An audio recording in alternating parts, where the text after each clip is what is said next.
بسم الله الرحمن الرحيم ومن أحسن قولا ممن دعا إلى الله وعمل صالحا وقال إنني من المسلمين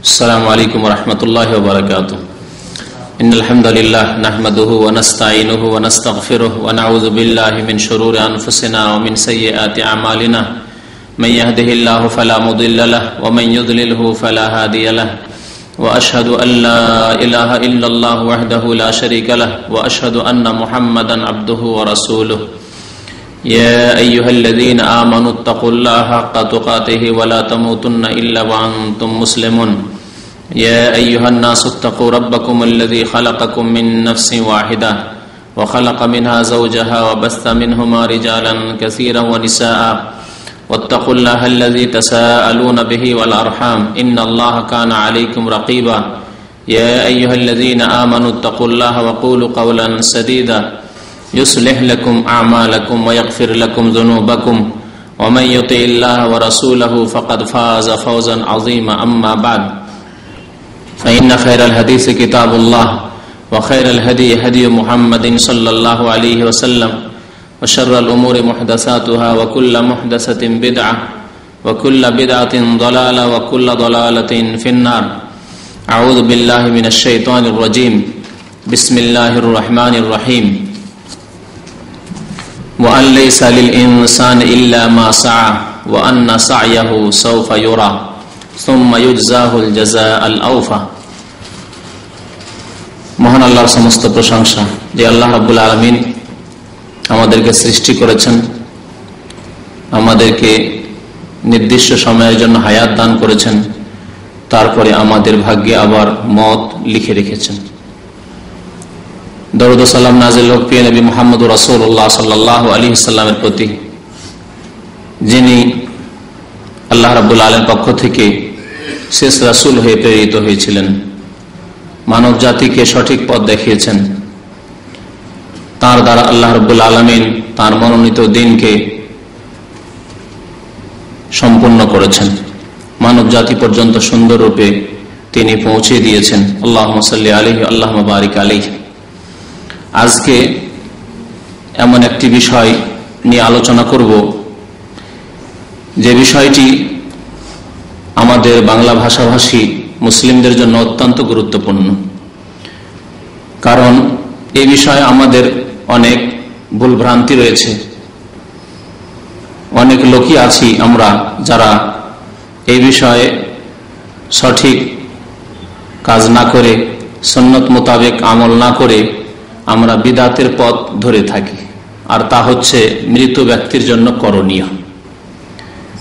মাইয়াতের জন্য, মৃত ব্যক্তি সে আপনজন হোক, মা বাবাই হোক, দাদা দাদি, নানা নানি হোক, আর ছেলে মেয়েরা হোক, ভাই বোন হোক, আত্মীয় স্বজন হোক, অথবা অন্য কোনো মুসলিম হোক, মৃত ব্যক্তির জন্য আমাদের করণীয় কি, এ সম্পর্কে প্রথম বলবো সুন্নতি করণীয়, তারপরে শেষ দিকে ইনশাআল্লাহ তাআলা বলবো বিদআতি কাজ, যেগুলি এক শ্রেণীর বিদআতপন্থীরা জেনে হোক অথবা না জেনে হোক, অজ্ঞতার কারণে হোক অথবা তাদের বিদআতপন্থী মৌলভী সাহেবদের, হুজুরদের বিভ্রান্তির কারণে, গুমরাহ করার কারণে তাদের ভুল ভ্রান্তি হোক, কিন্তু সেগুলি নবী করিম সাল্লাল্লাহু আলাইহি ওয়াসাল্লামের আদর্শের খেলাফ। সুতরাং সেই কাজগুলিকে ছেড়ে দিতে হবে। আল্লাহ রাব্বুল আলামিন মানুষকে নিজেই কর্ম করতে বলেছেন, নিজ কর্ম নিজেই করে যেতে হবে, এটি হচ্ছে মানুষের দায়িত্ব। এবং নিজে যা কর্ম করে যাবেন সেই কর্ম সম্পর্কে আপনি নিশ্চিত যে আমি কর্ম করেছি। কর্ম কবুল হওয়ার, আমল কবুল হওয়ার শর্ত সহ, অর্থাৎ নিষ্ঠার সাথে, আল্লাহর জন্য ইখলাসের সাথে, এবং নবী মুহাম্মদ সাল্লাল্লাহু আলাইহি সাল্লামের সুন্নত মোতাবেক, আদর্শ মোতাবেক। সুতরাং আশা করা যায় যে আমি যা কর্ম করে যাব, যা আমল করব, তা ইনশাআল্লাহ আল্লাহর দরবারে সাদরে গ্রহণ হবে, কবুল হবে। সুতরাং নিজেই কর্ম করতে হবে, নিজের কর্ম নিজেই করে যেতে হবে যথাসাধ্য। অন্যের আশা না করে যে আমি মরে গেলে ছেলে মেয়ে আছে, স্ত্রী আছে, ভাই বোন আছে, আত্মীয় স্বজন অনেক ভালো মানুষরা আছে, তারা আমার জন্য এই করবে সেই করবে, দোয়া করবে, তো দান করবে, তো আমার জন্য অনেক নেকির কাজ করবে, যা আমার কাছে পৌঁছিবে, এগুলি আশা করা তেমন কোনো ভালো কাজ নাই। কারণ এগুলি আশা অনেক সময় নিরাশায় পরিণত হবে। অধিকাংশ সময় এই আশাগুলি হয়তো পূরণ হয় না। তারপরে অপরের আমল দিয়ে, অপরের কর্ম দিয়ে মানুষ মুক্তি পেতে পারে না। নিজের কর্ম যদি ঠিক না থাকে, তাহলে শুধু শুধু অন্যের কর্ম দিয়ে, অন্যের আমল দিয়ে নাজাত পাওয়া যায় না, মুক্তি পাওয়া যেতে পারে না। আল্লাহ রাব্বুল আলামিন সূরা নাজমে এই জন্য প্রত্যেককে কর্ম করতে বলেছেন, এবং প্রত্যেকে যা কর্ম করবে তার ফল অবশ্যই পাবে। তাই ইরশাদ করেছেন, ওয়ান লাইসা লিল ইনসানি ইল্লা মা সাআ, মানুষ তাই পাবে যার জন্য সে মেহনত করবে, পরিশ্রম করবে। যে যা আমল করবে, যে যা কাজ করবে, তার ফল অবশ্য সে পাবে। লাইসা লিল ইনসানি ইল্লা মা সাআ, আপনি আমি যতটুকু মেহনত করব, যেমন পরিশ্রম করব, যেমন ভালো কাজ করব, ভালো কাজের ফল পাব। এর বিপরীত কেউ যদি খারাপ কাজ করে, তার ফল নিজেকেই পেতে হবে, তার কুপরিণতি নিজেকেই বরদাস্ত করতে হবে, ইহকালেও পরকালেও। একে অন্যের বোঝাও ওঠাবে না। তাই তার পূর্বের আয়াতে মহান আল্লাহ এই প্রসঙ্গে ইরশাদ করেছেন, ওয়ালা তাজিরু ওয়াজিরাতুন উযরা উখরা, এক ব্যক্তি অন্য ব্যক্তির বোঝা উঠাবে না, কেউ কারো বোঝা উঠাবে না। চুরি করবে বাবা, আর ছেলে তার বোঝা উঠাবে। হ্যাঁ, ছেলে অন্যায় করবে, মেয়ে অন্যায় করবে, ভাই বোনে অন্যায় করবে, আর আত্মীয়রা উঠাবে, একে অপরের বোঝা উঠাবে না। ওয়ালা তাজিরু ওয়াজিরা, কোন ব্যক্তি কারো বোঝা উঠাবে, উযরা উখরা, অন্যের বোঝা উঠাবে না। প্রত্যেকে নিজের নিজের বোঝা উঠিয়ে কাল কিয়ামতে হাজির হইতে হবে।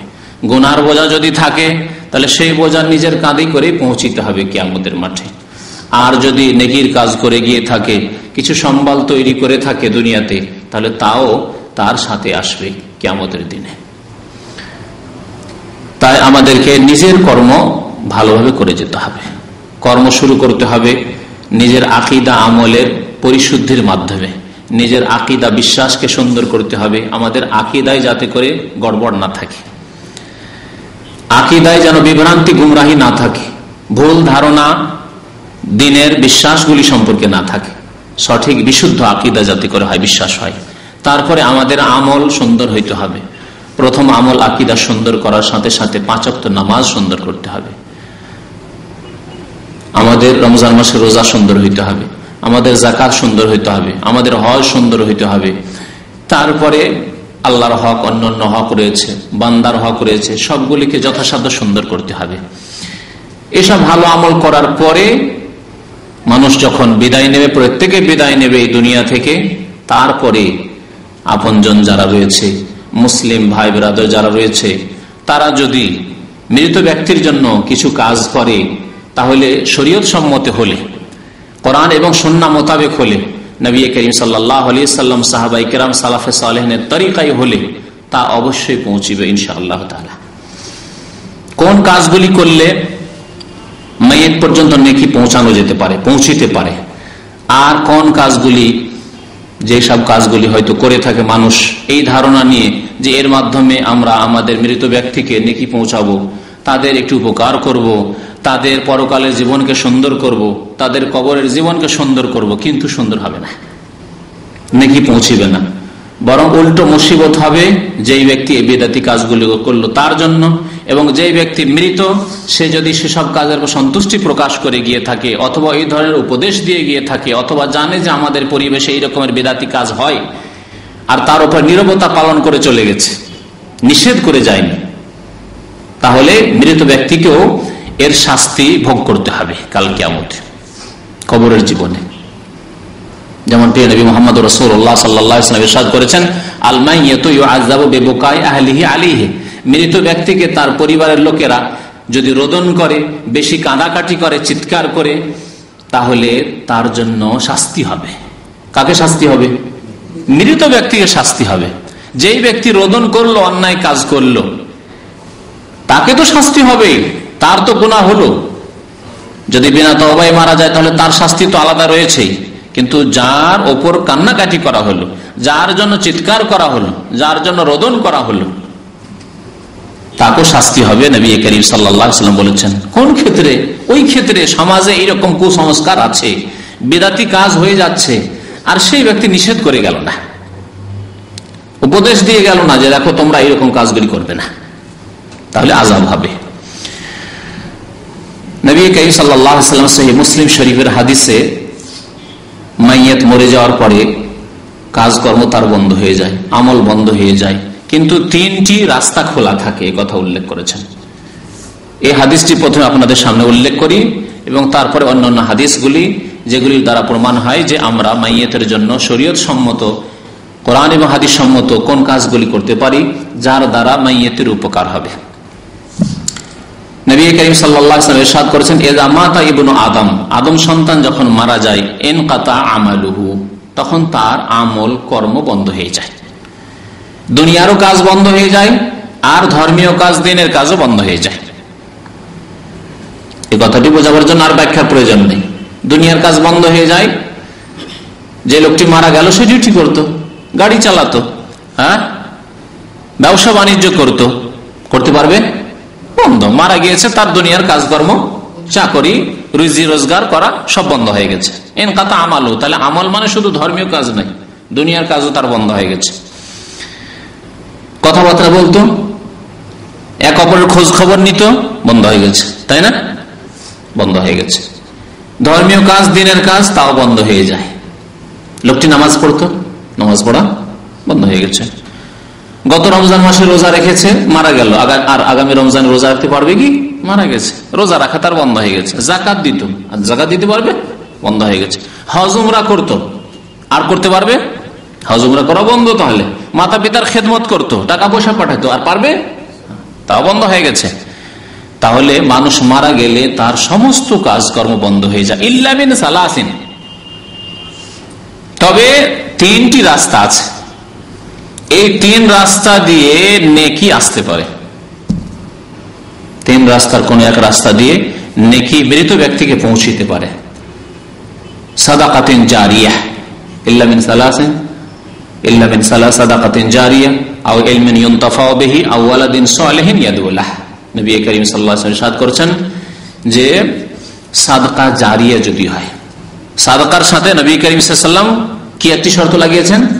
জারি সাদাকা। জারি মানে চলন্ত, চলন্ত, জারি আছে, চালু আছে যেটা। তাহলে কোন সাদকার জন্য উৎসাহিত করেছেন নবী করিম সাল্লাল্লাহু আলাইহি ওয়াসাল্লাম? এমন সাদকা নয় যে সাদকা ক্ষণিকের সাদকা করলেন, তারপরে তার ফল শেষ, ফলাফল শেষ হয়ে গেল, না। এমন সাদকা, এমন দান যার প্রতিফল স্থায়ীভাবে চলতে থাকে, তার দ্বারা উপকার মানুষ পেতেই থাকে, উপকৃত হতেই থাকে, হচ্ছে সাদকায়ে জারিয়া। তাহলে সাদকায়ে জারিয়া যখন নবী করিম সাল্লাল্লাহু আলাইহি ওয়াসাল্লাম বলেছেন, তাহলে বোঝা গেল যে আরেক রকমের সাদকা আছে যা গায়র জারিয়া, জারিয়া নয়। সাদকা জারিয়া যে চলন্ত, চলন্ত সাদকার উদাহরণ দিই। একটি মসজিদ তৈরি করে দিলেন, এই সাদকা জারিয়ার উদাহরণ। সাদকা জারিয়া নাই, একবার কোন একজন মিসকিনকে খাওয়িয়ে দিলেন, বা বেশ কিছু মিসকিনকে, 200-500 মিসকিনকে খাওয়িয়ে দিলেন, গরিবদেরকে খাওয়িয়ে দিলেন। হ্যাঁ, কোনটি জারিয়া, কোনটি জারিয়া নয়? মসজিদ করে দিলেন, মাদ্রাসা করে দিলেন, ইয়াতিমখানা তৈরি করে, ইসলামিক লাইব্রেরি তৈরি করে দিলেন, ইসলামিক প্রতিষ্ঠান তৈরি করে দিলেন। হ্যাঁ, একটি ছেলেকে মানুষ করে দিলেন, এতিম ছেলে হোক, গরিব দরিদ্র ছেলে হোক, ছেলেটিকে পড়িয়ে শুনিয়ে মানুষ করে দিলেন।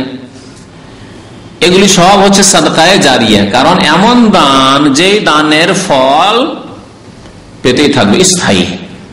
মসজিদ হয়তো শত শত বছর এই মসজিদ থাকবে, আবাদ হবে, আর লোকেরা নামাজ আদায় করবে, তাই না?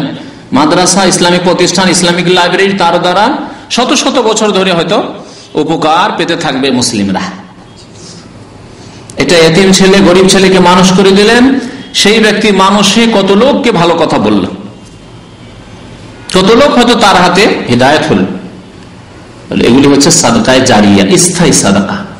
যত উপকার হবে তার দ্বারা বা সেই প্রতিষ্ঠান দ্বারা, সেই মাদ্রাসা মসজিদ দ্বারা, তত নেকি হইতেই থাকবে। যখন যখন উপকার হবে নেকি পৌঁছিতে থাকবে মৃত ব্যক্তির কাছে। সাদাকা জারিয়া। যদি সাদাকা জারিয়া নয় তাহলে গায়ের জারিয়া। খাওয়িয়ে দিলেন, খাওয়িয়ে দেওয়ার পরে পেটে কতক্ষণ থাকলো খাবার? উপকার কতক্ষণ? যতক্ষণ পেটে খাবার আছে। আর যখন হজম হয়ে গেল তারপরে আর ওই খাবার কোনো কাজে আসবে? আর কোনো কাজে আসবে না খাবার। আমাদের দেশে যে প্রচলন রয়েছে মৃত ব্যক্তির জন্য জিয়াফত করা, খাওয়ানো, এর ফল দেখছেন গায়ের জারিয়া, কন্টিনিউ নয়। যেই দিন খাওয়াই দিলেন বাস 2-4 ঘন্টার জন্য নেকিটা হইলো, তারপর আর এর নেকির ফল আর বাড়ছে না। নবী কারীম সাদকা জারিয়ার কথা বলেছেন। আর সাদকা জারিয়া 2 রকম ভাবে হতে পারে, তার মধ্যে একটি বেশি উত্তম অন্যটির চাইতে। প্রথমটি কোনটি? ওটি হচ্ছে ওই ব্যক্তি নিজেই সাদকা করে গেছে, নিজেই মসজিদ তৈরি করে গেছে, নিজেই ইসলামিক প্রতিষ্ঠান তৈরি করে গেছে, নিজেই মাদ্রাসা তৈরি করেছে, নিজেই লাইব্রেরি তৈরি করেছে, নিজেই 10 কপি কোরআন কিনে গরিব মিসকিন ছেলেদেরকে দিয়ে গেছে, নিজেই হাদিস কিনে ইসলামিক লাইব্রেরিতে দিয়ে গেছে। জি, নিজেই করে গেছে ওই সাদকা। কারণ নিজের হাতে করে গেলে তার ইয়াকিন থাকলো, সে কনফার্ম, নিশ্চিত যে আমি এতগুলি কাজ করে এসেছি, এই নেকিগুলি আশা করে আসতে থাকবে আমার কাছে, ঠিক না? একটা এতিম ছেলেকে আপনি নিজেই মানুষ করে গেলেন, একটি মাদ্রাসায় আপনি দান করে গেলেন, গোটা না করতে পারেন, আংশিক কিছু করলেন, একটি মসজিদে অংশ নিলেন, আপনি তৈরি করে অংশ নিলেন, তাহলে আপনি নিজে করে গেলেন, আপনার ইয়াকিন আছে যে আমি এই খেদমতটুকু করেছি, আল্লাহ করে এটি আমার মরার পরে আমার কাজে আসবে। নিজেই এই সাদকাকে জারি করে গেলেন, আপনি চালু করে গেলেন। আর একটি হচ্ছে যে আপনি নিজে চালু করে গেলেন না, ইন্তেকাল হয়ে গেল, বা আপনার আপনজন যিনি মৃত মারা গেছেন তিনি নিজে চালু করে যাননি, কিন্তু আপনি তার জন্য চালু করলেন, তার নামে আপনি একটি মসজিদ তৈরি করলেন, মাদ্রাসা তৈরি করলেন, কোন একটি ভালো কাজ, নেকির কাজ করলেন, যেটা স্থায়ীভাবে দীর্ঘদিন ধরে নেকি তার দ্বারা পেতে পারে। এই দুইটির মধ্যে কোনটি উত্তম হবে? নিজের হাতে যে কাজটি করে গেল, কারণ এতে আপনি নিশ্চিত যে আমি এতটুকু নেকি সম্বলের ব্যবস্থা করে এসেছি, যা পেয়েছি আবার পেতেও থাকবো। দুনিয়ার ক্ষেত্রে যদি আপনি আপনার ছেলেদেরকে একটি ব্যবসায় প্রতিষ্ঠান, তার লাইসেন্স নিয়ে একটি ব্যবসায় প্রতিষ্ঠান তৈরি করে দিয়ে চলে গেছেন, তাহলে আপনার ইন্তেকালের পরে ছেলেরা ওই ব্যবসায় প্রতিষ্ঠান নিয়ে করে খেতে পারবে। একটি 5 তলা বিল্ডিং তৈরি করে গেছেন, আর ভাড়ার ব্যবস্থা করে ভাড়া দিয়ে চলে গেছেন, আপনি মারা গেলে ওখান থেকে ভাড়া ছেলেরা পেতে থাকবে আর তারা ভোগ করতে থাকবে, ঠিক না? পক্ষান্তরে আপনার কাছে অনেক কিছু আছে, আপনি কিছু করে যাননি, এইরকম কিছু মনে করছেন যে জমি জায়গা তো অনেক আছে, ছেলেরা ঘর বাড়ি তৈরি করে 5 তলা বিল্ডিং তৈরি করে নেবে আর ঘর ভাড়া দেবার তারা খাবে, তাহলে তাদেরকে করতে হবে। যদি তারা করে ওইভাবে আর ভালোভাবে তারা যদি কাজকর্ম করে, মেহনত করে, তাহলে কিছু আসবে তাদের কাছে, আর না হইলে আসবে না। পার্থক্য তাহলে দুনিয়ার ক্ষেত্রেও আপনি লক্ষ্য করছেন। তাহলে নিজের হাতে সাদকায়ে জারিয়া করে যেতে পারলে সবচেয়ে ভালো, অপরের আশা না করে। কারণ অপরের আশা, আগেই বলেছি যে অপরের আশা অনেক সময় আশা আর বাস্তবায়ন হয় না। আশা করে গেছেন ছেলেগুলি খুব ভালো আমার, আর আমার ভাইরা খুব ভালো, আত্মীয় স্বজন সব ভালো মানুষ, নামাজি মানুষ, আমার জন্য অনেক কিছু করবে, কিন্তু সবাই কিছুদিন পরে ভুলে গেল, দুনিয়া নিয়ে এত ব্যস্ত হয়ে গেল, আপনার ছেলে মেয়েরা আপনাকে ভুলে গেল, আপনার ভাই বোন আপনাকে ভুলে গেল, যতদিন শোক ছিল শোক গুলো তারপর ভুলেই গেছে যে আমার ভাই ছিল, আমার বাবা ছিল, তার জন্য কিছু করা উচিত, ভুলে গেছে। দোয়া করার তৌফিক হয় না। আল্লাহ রাব্বুল আলামিন বাবা মায়ের জন্য দোয়া করতে বলেছেন, তাদের জীবদ্দশাতেও আর মৃত্যুর পরে বিশেষ করে। ওয়াকুর রব্বির হামহুমা কামা রাব্বায়ানি সাগীরা। হে নবী, তুমি শিখিয়ে দাও তাদেরকে মাতা পিতার জন্য দোয়া। রব্বির হামহুমা, হে রব, হে পরওয়ারদিগার, হে প্রতিপালক, ইরহামহুমা, তাদের ওপর অর্থাৎ মাতা পিতার ওপর কি করো? দয়া করো, রহম করো।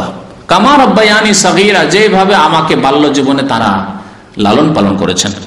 তারা যেমন লালন পালন করেছেন তার প্রতিদান হিসাবে আল্লাহ রাব্বুল আলামিন যেমন যত্ন সহকারে আল্লাহ আমার লালন পালন করেছেন, তেমনি তার চাইতে উত্তম তুমি তাদের কি করো, তাদের উপর দয়া করো। রব্বির হামহুমা কামা রাব্বায়ানি সাগীরা। কিন্তু ছেলের মনেই থাকলো না, মেয়ের বাবা মা বলে মনেই থাকলো না, কিন্তু নিজে কর্ম করে গেলে সেই ক্ষেত্রে আপনি ইয়াকিন রয়েছে আপনার যে আমি এই কাজগুলি করে এসেছি। সাদাকাতুন জারিয়া বললাম, আও ইলমিন ইউনতাফাউ বিহি, অথবা এমন বিদ্যা, এমন ইলম যার দ্বারা উপকৃত হয় মানুষ। বিদ্যা ছেড়ে এসছে, আদম সন্তান মারা গেছে কিন্তু বিদ্যা ছেড়ে এসছে, তাহলে বোঝা গেল এটি কার কর্ম? নিজেরই কর্ম, অন্যের পক্ষ থেকে নয়, নিজের ইলম ছেড়ে এসছে। লেখনির আকারই হোক আর কোন ভালো বক্তব্যের আকারে হোক যার দ্বারা মানুষ উপকৃত হচ্ছে, অথবা শিক্ষার আকারে হোক, শিক্ষা দিয়ে এসছে, শিক্ষক একজন শিক্ষা দিয়ে এসছে। আর সবচাইতে উত্তম শিক্ষা হচ্ছে কোরআন এবং হাদিসের শিক্ষা। খায়রুকুম মান তাআল্লামাল কোরআন ওয়া আল্লামা, সর্বশ্রেষ্ঠ ব্যক্তি যে ব্যক্তি কোরআনের শিক্ষা নেই অথবা শিক্ষা দেয়। তাহলে বোঝা গেল শিক্ষার ক্ষেত্রে এমন এলম যার দ্বারা উপকার হয়, এইরকম এলম ছেড়ে এসছে কোরআনের এলম, কোরআনের শিক্ষা দিয়ে এসছে। কোরআনের শিক্ষা মানে শুধু কোরআনের আক্ষরিক জ্ঞান, কোরআন তেলাওয়াত বক্তব্যে পড়াই যায় তা নয়, সেটাও যেমন শামিল, কিন্তু তার চাইতে বড় শিক্ষা হচ্ছে যে কোরআন আল্লাহ রাব্বুল আলামিনের বাণী, তার অর্থ কি। তাহলে ইসলামিক প্রতিষ্ঠানের শিক্ষা কোরআনের তাফসীরের শিক্ষা, এবং কোরআন হাদিস ছাড়া বোঝা সম্ভব নয়। সুতরাং নবী করিম সাল্লাল্লাহু আলাইহি ওয়াসাল্লামের হাদিসে যে শিক্ষা দিল সেই ইলম, তাহলে কোরআন এবং হাদিসের শিক্ষার সাথে যারা জড়িত, এই শিক্ষা যদি ছেড়ে এসে থাকে তাহলে এর উপকার পেতে থাকবে কিয়ামত পর্যন্ত, কন্টিনিউ থাকবে এটা। কারণ আপনি যে কজন ছাত্র তৈরি করে গিয়েছেন তাদের আবার অনেকে ছাত্র তৈরি হবে, হবে না? এক একজনের, আপনার যদি 10 জন হয় ছাত্র, তাহলে প্রত্যেকে যে 10 জন আছে তাদের যদি মাত্র 10 জন করে হয়, তাহলে কত হলো? 10 10 100 হয়ে গেল। আবার 100 হলো, ওই 100 জনের যদি 10 জন করে ছাত্র হয় তাহলে কত হবে? সুবহানাল্লাহ, তাহলে 3টা পিঢ়ি যায়নি, 1000 হয়ে গেল। এইভাবে কিয়ামত পর্যন্ত কত ছাত্র উপকৃত হইতে পারে আপনার ইলম থেকে। আসল কিন্তু আপনি, প্রথম শিক্ষা আপনি দিয়ে গেছেন। এইভাবে যদি নবী করিম সাল্লাল্লাহু আলাইহি সাল্লামকে নিয়ে নেন, নবী করিম সাল্লাল্লাহু আলাইহি সাল্লামকে নিয়ে নেন, নবী করিম সাল্লাল্লাহু আলাইহি সাল্লাম থেকে সাহাবারা শিখেছেন 1,24,000 বেশি সাহাবায়ে কেরাম। তাহলে 1,24,000 সাহাবীর প্রত্যেক থেকে কত তাবেঈ শিখেছেন, আবার এক এক তাবেঈ থেকে কত তাবেঈন শিখেছেন। এইভাবে কিয়ামত পর্যন্ত কত অসংখ্য মানুষ নবী করিম সাল্লাল্লাহু আলাইহি সাল্লাম থেকে উপকৃত হয়েছে, হচ্ছে এবং হবে, তাই না? তাহলে এক ভাগ করে ওই নেকি আও ইলমিন ইউনতাফাউ বিহি, যে ইলম দ্বারা উপকার হচ্ছে, উপকার হচ্ছে না দিনের কথা শুনে, কিয়ামত পর্যন্ত যত নেকি হবে এক ভাগ করে নবী করিম সাল্লাল্লাহু আলাইহি সাল্লাম পাবেন। বুঝতে পারছেন না? যে কোনো আমলের, যে কোনো ইলম এবং আমলের, এমনকি আপনি নামাজ পড়ছেন, আমি নামাজ পড়ছি, এই নামাজ কে শিখালেন? প্রথম কে শিখেছেন এই নামাজ? রাসূলুল্লাহ সাল্লাল্লাহু আলাইহি ওয়াসাল্লাম। সুতরাং আমার আপনার নামাজের, রোজা, হজ, যাকাত, মাতা পিতার সেবা করতে হবে, তাদের দেখাশোনা করতে হবে। কার ভয় করছি? আল্লাহর ভয়। কেন করছি? আল্লাহর ভয়টা কেমন করে অন্তরে সৃষ্টি হলো? কে আমাদেরকে এই ভয়ের কথা শিখিয়েছেন? নবী করিম সাল্লাল্লাহু আলাইহি ওয়াসাল্লাম। তাহলে আমাদের প্রত্যেকটি আমলের নেকি এক ভাগ করে নবী করিম সাল্লাল্লাহু আলাইহি ওয়াসাল্লাম পেতেই আছেন আর পেতে থাকবেন কিয়ামত পর্যন্ত। সুতরাং আলাদা করে নবীর জন্য কুরবানি করা, নবীর জন্য হজ করা, নবীর জন্য উমরা করা, নবীর নামে দান খায়রাত করা, এই যে কিছু লোকের তরিকা রয়েছে আমাদের দেশে, এটি কিন্তু ভ্রান্ত তরিকা। নবী আপনার দান খায়রাত আর রোজা, হজ, যাকাত আর কুরবানির মহতাজ না। আমাদের দেশে অনেকে করে, এটি নবীর নামের কুরবানি, একটা ভাগ আর নবীর নামে, একটা ভাগ নবীর নামে কুরবানি, বেদাতি তরিকা। আবু বকর সিদ্দিক রাদিয়াল্লাহু তাআলা ওমর ফারুক চাইতে বেশি ভালোবাসতেন আপনি, না ভালোবাসেন আপনি? হ্যাঁ, তারা বেশি ভালোবাসতেন না আপনি বেশি ভালোবাসেন? আলী রাদিয়াল্লাহু তাআলা তার চাইতে বেশি ভালোবাসেন আপনি? তাহলে তারা খলিফায়ে রাশিদিন, সাহাবায়ে কেরাম, যারা জান মাল সবকিছুর কুরবানি করেছেন নবী করিম সাল্লাল্লাহু আলাইহি ওয়াসাল্লামের জন্য, জিহাদ ফি সাবিলিল্লাহ গিয়ে, তারা তো নবীর নামে কুরবানি করেন। তারা জানতেন যে নবী করিম সাল্লাল্লাহু আলাইহি ওয়াসাল্লাম, আমি যে নিজের জন্য কুরবানি করব তার এক ভাগ নবী করিম সাল্লাল্লাহু আলাইহি ওয়াসাল্লাম পাবেন। সেজন্য বিদআতি তরিকা তারা অবলম্বন করতেন না। আও ইলমিন ইউনতাফাউ বিহি, তো ইলম দ্বারা যদি উপকার হয়, এইরকমই কোরআন হাদিসের ইলমের পরে যে কোনো দুনিয়ার ইলম যা দিয়ে যদি মুসলিম জাতি উপকৃত হয়, আপনার মেডিকেলের বিদ্যা দিয়ে, আপনার ইঞ্জিনিয়ারিং বিদ্যা দিয়ে যদি মুসলিম জাতি উপকৃত হয়, মুসলিম জাতির অনেক রোগ ভালো হলো আপনার ডাক্তারি দিয়ে। আপনি একজন ডাক্তার, আপনার ছেলে একজন ডাক্তার, তার দ্বারা অনেক মুসলিম উপকৃত হয়েছে। আপনি একজন ইঞ্জিনিয়ার, আপনার দ্বারা অনেক মুসলিম উপকৃত হয়েছে, আপনার জাতি উপকৃত হয়েছে, আপনার দেশ উপকৃত হয়েছে, আপনার সমাজ উপকৃত হয়েছে, তাহলে এরও ভাগ ইনশাআল্লাহ তাআলা কোরআন হাদিসের ইলমের পরে পাওয়া যাবে। আওয়ালাদিন সালিহিন ইয়াদুল্লাহ, অথবা সৎ সন্তান যদি দোয়া করে। কি বলেছেন নবী করিম সাল্লাল্লাহু আলাইহি ওয়াসাল্লাম? শুধু সন্তান বলেছেন না, ওয়ালাদিন সালেহ, সৎ সন্তান হইতে হবে। তাহলে আমাদেরকে এখানে সব সময় এর জন্য সচেষ্ট হইতে হবে যে আমাদের সন্তান যাতে করে সৎ হয়। যথাসাধ্য আপনাকে আমাকে মেহনত করতে হবে, বাকি ফলাফলের মালিক আল্লাহ। সৎ আল্লাহ করবেন কি করবেন না, আল্লাহর কাছে দোয়া করতে হবে এবং মেহনত করতে হবে, গড়ে তোলার চেষ্টা করতে হবে।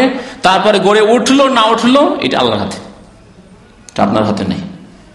কিন্তু আপনি যদি চেষ্টা না করেন তাহলে কি গড়ে উঠবে? কর্ম না করে কি এমনি গড়ে উঠবে? কখনো গড়ে উঠবে না। যদি গরম লাগে পিছনের এসি চালিয়ে দেবে। সৎ সন্তান তৈরি করতে হলে তাহলে ছেলেকে নামাজি করতে হবে, ছেলেকে ইসলামিক আদব কায়দা শিখাতে হবে, ছেলেকে ইসলামিক প্রতিষ্ঠানে শিক্ষাও দিতে হবে। আপনি স্কুল কলেজ ইউনিভার্সিটি সব জায়গায় পড়ান, কিন্তু তার ইমানের হেফাজত হচ্ছে কিনা, তার ইসলামের হেফাজত হচ্ছে কিনা, তার মৌলিক শিক্ষা দ্বীনের শিক্ষা তাকে দিতে পারলাম কিনা, এর কথা আপনাকে খেয়াল রাখতে হবে। যদি এটা আপনার খেয়ালে না থাকে তাহলে আপনার ছেলে কখনো সৎ সন্তান হবে না। আর সৎ সন্তান যদি না হয় তাহলে সেই সন্তান আপনার কোনো কাজে আসবে না। তাহলে ছেলেকে আপনি ডাক্তার করলেন, ছেলেকে ইঞ্জিনিয়ার করলেন, ছেলেকে আপনি কত কি করলেন আপনি, কিন্তু নামাজি করলেন না, রোজাদার করলেন না, আপনি ধার্মিক আল্লাহ ভীরু করলেন না, পাপিষ্ট, তাহলে আপনার নেকির রাস্তা তো খুলবেই না, বরং আপনার জন্য বিপদ টেনে নিয়ে আসবে। এই ছেলে বিপদ টেনে নিয়ে আসবে আপনার জন্য। আপনার দায়িত্বে শিথিলতার কারণে, এই দায়িত্বে অবহেলার কারণে, আপনার এই গাফিলতির কারণে কাল কিয়ামতে জবাবদেহি করতে হবে। যেমন নবী করিম সাল্লাল্লাহু আলাইহি ওয়াসাল্লাম বলেছেন, আলা কুল্লুকুম রাইন ওয়া কুল্লুকুম মাসউলুন আন রাইয়াতি, প্রত্যেকে তোমাদের রাখাল বা দায়িত্বশীল, আর প্রত্যেককে তার রাখালি সম্পর্কে, তার দায়িত্ব সম্পর্কে মাসউলুন, জিজ্ঞাসা করা হবে কিয়ামতের দিনে, জবাব দিতে হবে যে তুমি তো তোমার ছেলেকে নামাজি বানিয়েছিলে। যদি সত্যি নামাজি বানাবার জন্য চেষ্টা করে থাকেন আর তারপরে ফেল হয়ে থাকেন, আল্লাহ পারিনি, সাবালক হয়ে যাওয়ার পরে, তার হাড় গোস্ত খুব শক্ত হয়ে যাওয়ার পরে আর আমার কথা মানেনি, বলছে মানবো না, আমি নামাজ পড়বো না, তোমার কি, তাহলে করার কিছু নেই। কিন্তু আপনি নামাজের শিক্ষা দিলেন না, আপনি 10 বছর থেকে শিক্ষা দিলেন না, 15 বছর হয়ে গেল তারপরে বললেন না, 18 বছর 20 বছর 25 বছর হওয়ার পর নামাজ পড়ো, নামাজ কেন পড়ছো না, যাও তোমার কাজ তুমি করো। তখন জবাব কি আসে? তোমার কাজ তুমি করো, তুমি এত বিরক্ত করিও না আমাকে। জবাব দিয়ে দিবেন যে আমি তো বলেছি 25 বছর বয়সে নামাজ পড়ার জন্য, না, আপনি আপনার দায়িত্ব পালন করেননি। নবী করিম সাল্লাল্লাহু আলাইহি ওয়াসাল্লাম এই হাদিসে 3টি কথা বলেছেন, এই 3টি কথা সম্পর্কে জানলেন। চতুর্থ কথা বলার জন্য আরেকটি হাদিস আপনাদেরকে শোনাই। আবু উসাইদ আস-সাঈদী রাদিয়াল্লাহু তাআলা আনহু আনসারী, তিনি বলছেন, বাইনামা নাহনু জুলুসুন ইনদা রাসূলিল্লাহ সাল্লাল্লাহু আলাইহি ওয়াসাল্লাম, আমরা বসেছিলাম নবী করিম সাল্লাল্লাহু আলাইহি ওয়াসাল্লামের দরবারে। ইয জা রাজুলুন মিন বানি সালামা, সালামা গোত্রের, সালামা বংশের একজন লোক আসলো, আসার পরে বলল, ইয়া রাসূলুল্লাহ, হে আল্লাহর রাসূল, হাল বাকিয়া মিন বিররি আবাওয়াইয়া শাইউন আবাররহুমা বিহি বা'দা মাউতিহিমা, আমার মাতা পিতা মারা গেছেন, তাদের জন্য আমার কিছু করণীয় আছে তাদের ইন্তেকালের পরে। যতদিন তারা হায়াতে ছিলেন, বেঁচে ছিলেন, তাদের খেদমত করেছি, তাদের হক আদায় করার চেষ্টা করেছি, কিন্তু তাদের মওতের পরে, ইন্তেকালের পরে আমার কিছু করণীয় আর আছে, করতে পারি তাদের জন্য। নবী করিম সাল্লাল্লাহু আলাইহি ওয়াসাল্লাম কয়েকটি কথা বলেছেন, তার মধ্যে প্রথমটি হচ্ছে আস-সালাতু আলাইহিমা, মাতা পিতার জন্য দোয়া করা। সালাত মানে দোয়া, কোরআনের ভাষায় সালাত মানে নামাজও, যেমন আকিমুস সালাহ মানে নামাজ কায়েম করো, তাই না? নামাজের একটা অংশ হচ্ছে দোয়া, এই জন্য নামাজকে সালাত বলা হয়, কিন্তু সালাতের শাব্দিক অর্থ হচ্ছে দোয়া। আল্লাহ রাব্বুল আলামিন তাই নবীকে বলছেন সাল্লাল্লাহু আলাইহি ওয়াসাল্লাম যে তোমার কাছে যখন সাদাকা নিয়ে আসবে, যাকাত নিয়ে আসবে লোকেরা, তখন তাদের কাছ থেকে যাকাত গ্রহণ করো, ওয়াসাল্লি আলাইহিম, তাদেরকে দোয়া দাও, ওয়াসাল্লি আলাইহিম। তাহলে সালাতের আসল অর্থ হচ্ছে দোয়া। নবী করিম সাল্লাল্লাহু আলাইহি ওয়াসাল্লাম কি বললেন? আস-সালাতু আলাইহিমা, মাতা পিতার জন্য কি করা? দোয়া করা। বিশেষ করে মাতা পিতা এই জন্য বলা হয়েছে যে আল্লাহ রাব্বুল আলামিনের পরে মাতা পিতার হক বড় হক। আল্লাহ কোরআনে কারিমে আল্লাহর ইবাদতের পরে ওয়াবিল ওয়ালিদাইনি ইহসানা বলেছেন, কিন্তু মাতা পিতার সাথে অন্যদের কথা লাগিয়ে নিতে পারেন, দাদা দাদি, নানা নানি, ছেলে মেয়ে, তাদের জন্য দোয়া করা। মারা গেছে, ছেলে মারা গেছে, মেয়ে মারা গেছে, ভাই বোন মারা গেছে, দাদা দাদি নানা নানি মারা গেছে, কোন মুসলিম ভাই, তার জন্য আপনি দোয়া করতে চাইছেন। আসসালাতু আলাইহিমা, তাহলে মৃত ব্যক্তির জন্য করণীয় কি বলেন নবী সাল্লাল্লাহু আলাইহি ওয়াসাল্লাম? তাদের জন্য দোয়া করা। এই দোয়ার বিষয় ওই মুসলিম শরীফের হাদিসে চলে এসেছে, তাই না? আউয়ালাদিন সালেহ। তবে ওখানে রয়েছে সৎ সন্তানের কথা। সৎ সন্তান বাবার ক্ষেত্রে বলা হয়েছে, কিন্তু অন্যদের ক্ষেত্রে, সেই ক্ষেত্রেও সৎ ব্যক্তি হইতে হবে, তার সন্তান না হইলেও সৎ ব্যক্তি। কারণ অসৎ ব্যক্তির দোয়া দ্বারা কি বা উপকার হবে? অসৎ ব্যক্তির দোয়া দিয়ে কি বা উপকার হবে? বেনামাজি ব্যক্তি, আধা নামাজি ব্যক্তি আর জানাজার নামাজে হাজির হলো আর 40 জনের গণনা পূরণ করে দিল, এদের দ্বারা কি উপকার হবে বলেন? এদের অবস্থা ওই রকমই যাদের পকেটে কোনো পয়সা নেই, আর বলছে যে আমি আপনার জন্য কি করতে পারি। একজন ঋণী ব্যক্তিকে বলছে যে আপনার জন্য কি করতে পারি, হোয়াট ক্যান আই ডু, হ্যাঁ, কি আপনার জন্য করতে পারি, কি খেদমত করতে পারি? কি খেদমত করবেন? আপনি নিজেই মিসকিন, এতিম, নিজেই বেনামাজি, নিজেই আপনি কুফরের অবস্থায় রয়েছেন, নিজেই আপনি ইসলামের ওপর না, তাহলে অন্যের আর উপকার কি করবেন? আপনার দুয়ার দ্বারা কি হবে? কিছু হবে? কিছু হবে না। আপনার জানাজায় কি হবে? কি, যার নিজের নামাজটা ঠিক নেই। এই জন্য সবসময় মনে রাখতে হবে যে সৎ ব্যক্তি হইতে হবে। নিজে সৎ ব্যক্তি হয়ে আল্লাহর দরবারে যখন মৃত ব্যক্তির জন্য দোয়া করবেন, বাবাই হোক আর মাই হোক আর অন্য কোনো ব্যক্তি হোক, কোন মৃত ব্যক্তির জন্য যখন দোয়া করবেন, আল্লাহ রাব্বুল আলামিন তখন সৎ লোকের দোয়া শুনবেন।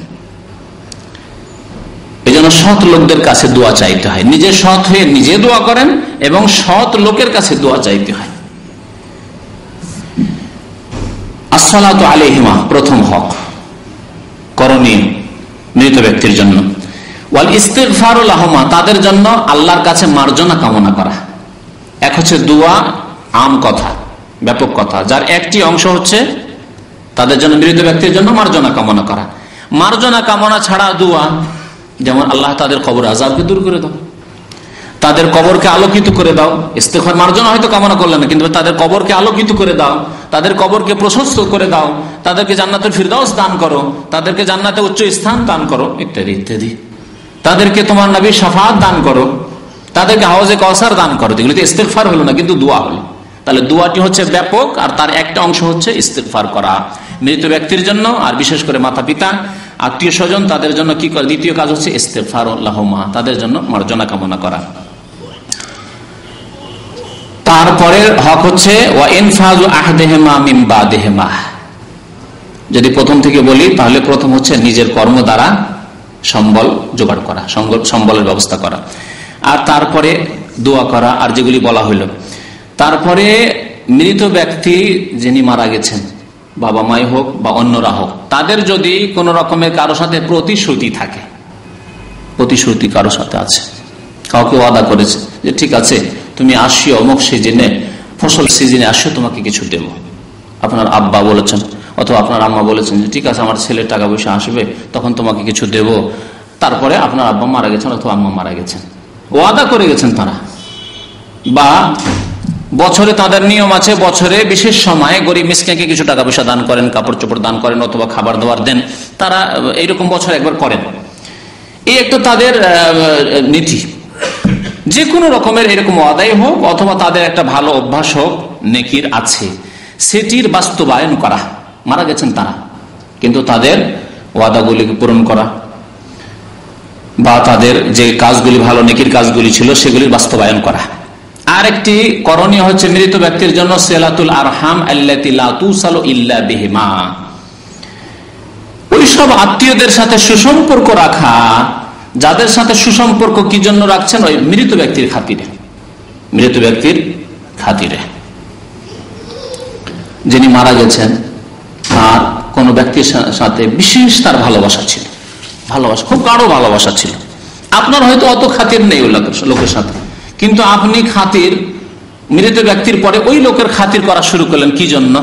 ওই মৃত ব্যক্তির খাতিরে, যে আমার আব্বা মারা গেছেন আর আমার আব্বার অমুক ব্যক্তির দোস্ত অথবা আমার আব্বার ভাই, চাচার সাথে হয়তো আপনার অত খাতির ছিল না, কিন্তু আব্বার পরে চাচার খাতির করতে লাগলেন, মায়ের পরে খালার খাতির করতে লাগলেন। এমনিতে আপনি খালার হয়তো খাতির করতেন, তার সাথে কোনো শত্রুতা ছিল না বা জায়েজও নেই, কিন্তু আপনি আম্মার ইন্তেকালের পরে মায়ের খাতির আরো বেশি এই জন্য করতে শুরু করলেন যে আম্মা মারা গেছেন, তার খাতিরের জন্য খাতির। বা তার সাথে আত্মীয়তা, আম্মার সাথে কোনো আত্মীয়তা নাই কিন্তু আম্মার বান্ধবী, আম্মার কাছে এসে ডেলি। গ্রামের অনেক মহিলারা আছে যারা আপনার আম্মার কাছে এসে সকাল বিকেল বসতো, প্রতিদিন একবার করে আসতো, খোঁজ খবর নিত। আপনার আম্মা মরে যাওয়ার পরে হয়তো আপনার স্ত্রী আর বসারই চান্স দেবে না, ওই বৃদ্ধা মহিলাকে আপনার বাড়িতে আসার আর বসারই চান্স দেবে না। আপনাকে যেইভাবে শ্রদ্ধা সম্মান আদর যত্ন আপনার আম্মা করতো ওইভাবে আপনি করবেন। কিসের খাতিরে করছেন? ওই আম্মার খাতিরে, মৃত ব্যক্তির খাতিরে। তো মাইয়াতের খাতিরে আপনি কোনো ব্যক্তির সম্মান করছেন, তার খাতির করছেন, তার খোঁজ খবর নিচ্ছেন, তার অভাবের সময় সাহায্য করছেন, সহযোগিতা করছেন, এগুলি হচ্ছে মৃত ব্যক্তির জন্য করণীয়।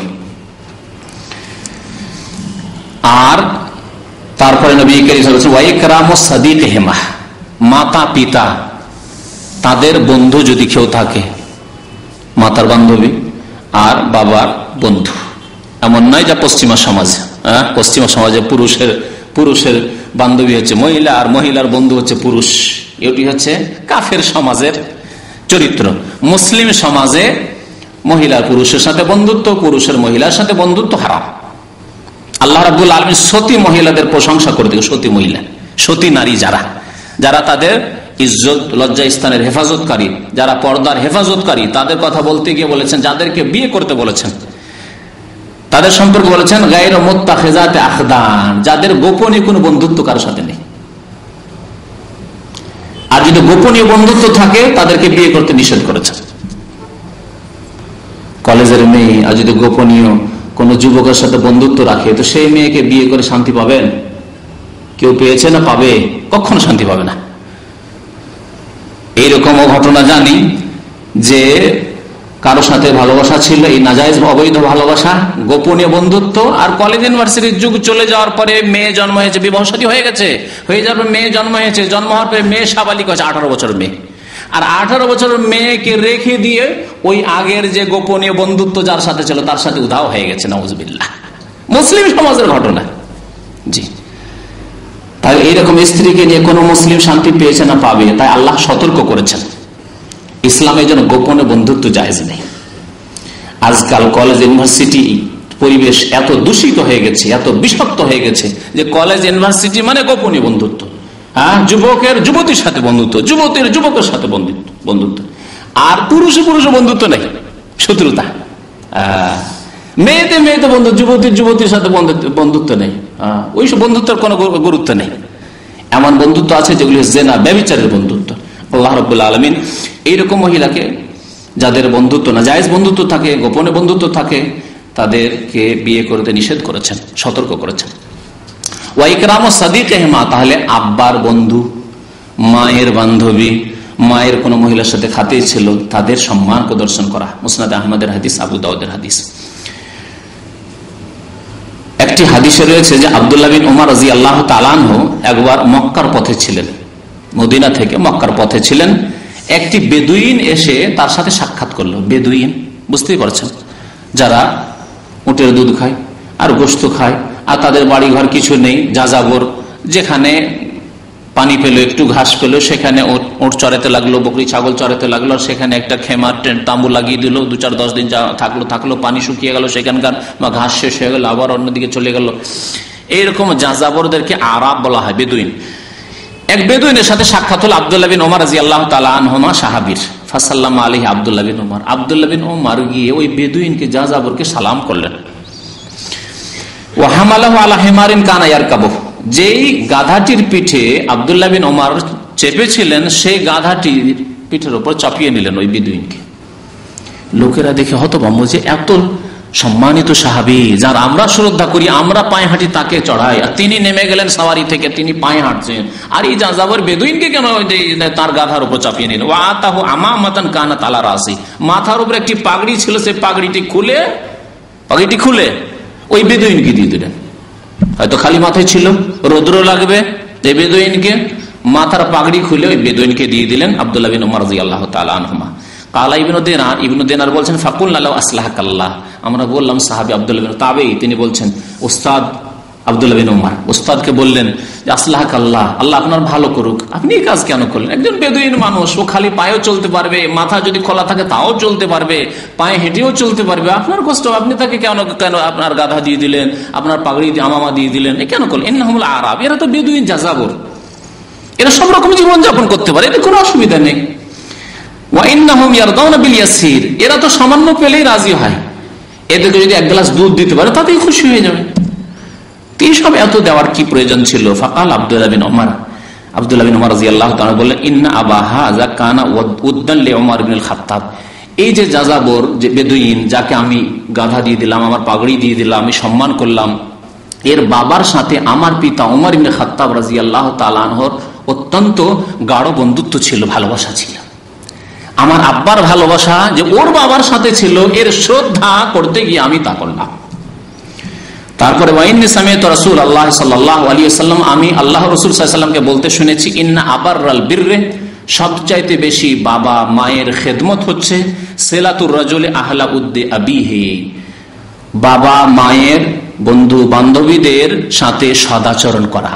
এটি হচ্ছে মাতা পিতার হক আদায় করা তাদের ইন্তেকালের পরে। মাতা পিতা নেই কিন্তু মায়ের বান্ধবী আছে, আব্বা নেই বিদায় নিয়েছে ইন্তেকাল করেছেন কিন্তু তার বন্ধু আছে, তার যাদের সাথে ঘনিষ্ঠ চলাফেরা ছিল তারা আছে, তাদের সাথে সদাচরণ করা, এটি হচ্ছে বড়ই নেকির কাজ এবং মাতা পিতার খেদমতের শামিল।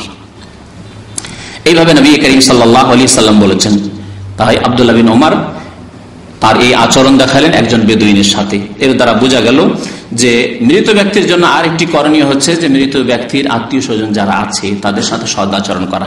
এখানে একটি কথা মনে পড়লো যেটি অত্যন্ত গুরুত্বপূর্ণ, আমরা অনেকেই মা বাবা যতদিন বেঁচে থাকে ততদিন ছোট ভাই বোনদের খুব খাতির করি, কেন মা বাবা নারাজ হয়ে যাবে, ভয় আমাদের কিন্তু একটা আছে যে মা যদি নারাজ অসন্তুষ্ট হয়ে যায়, বাবা যদি অসন্তুষ্ট হয়ে যায়, সেই জন্য কেন জীবদ্দশায় আছে। আর যদি দেখে ছোট ভাইকে আপনি খরচ দেন না, ছোট ভাইকে আপনি পড়াশোনার পয়সা দেন না, ছোট ভাইকে আপনি খেতে দেন না, হ্যাঁ, বা গরিব ভাই, একটা গরিব ভাই আছে, আপনি মাশাআল্লাহ পয়সাওয়ালা হয়ে গেছেন, তাহলে হয়তো মা অসন্তুষ্ট হবে যে আমার এই ছেলে খেতে পায় না, আর ওই ছেলে সৌদি আরবে বড়লোকি করছে, এত টাকা পয়সা তার কাছে, এক পয়সা আমার ছেলেকে দেয় না। এই যে নারাজ হয়ে যাওয়ার ভয়, সেই জন্য কি করেন, ভাইকে দিন হয়তো, হ্যাঁ, বা আত্মীয় স্বজনদেরকে দেন যাদেরকে মা দিতে বলে, বাবা দিতে বলে, বা দিলে মা বাবা খুশি হয়। মা বাবাকে খুশি করার খাতিরে এই কাজগুলি করেন। কিন্তু যেমনই মা মারা গেলেন, যেমনই বাবা মারা গেলেন, তারপরে আর পড়াশোনা করে কি হবে, কাজ কর, আর তো চক্ষু লজ্জাও নেই, আর মা বাবার বদদুয়া লেগে যাবে ওই কথাও চিন্তা করেন না, আর মা বাবাকে খুশি করার ব্যাপার সেবারও নেই। এটা অনেকের দ্বারা কিন্তু এরকম ভুল হয়। তখন আর ছোট ভাইকে খরচ দেওয়া বন্ধ করে দিলেন, হ্যাঁ, তখন বিবির কথা শুনতে লাগলেন, কি দরকার এত টাকা পয়সা দিবে, কি প্রয়োজন সব, বিবির কথা শোনা, হোম মিনিস্টারের কথা শোনা শুরু করলেন, ভাইয়ের খরচ দেওয়া শুরু করে দিলেন। বোনকে ঘন ঘন নিয়ে আসতেন, খাতির করতেন, বোন আসলে বা আপনার বাড়িতে আসলে কাপড় দিতেন, বা মাস 2 মাস 3 মাস পর তাদেরকে নিয়ে আসতেন। বোনের ছেলে মেয়েরা আছে তাদেরকে আদর যত্ন করতেন, তাদেরকে উপহার দিতেন। আপনার আম্মা মারা গেছেন, আর কে দেখার আছে, বাবা মারা গেছেন, আর কে দেখার আছে, বোনকে না নিয়ে আসলেই বা কি হবে, আর নিয়ে আসলেই বা কি হবে, কি এমন কি, আর বোনের খোঁজ খবর নিলেন না, বাদ দিলেন না, এরকম কাজ করবেন না। আব্দুল্লাহ বিন ওমর রাদিয়াল্লাহু তাআলা আনহু কোন সময় করলেন, বাবা বেঁচে থাকতে না বাবার ইন্তেকালের পরে? নবী করিম সাল্লাল্লাহু আলাইহি ওয়াসাল্লাম বলেছেন যে বাবার ইন্তেকালের পরে বাবার একটি হক আদায় হচ্ছে যে তার ঘনিষ্ঠ ব্যক্তিদের সাথে সুসম্পর্ক বহাল রাখা।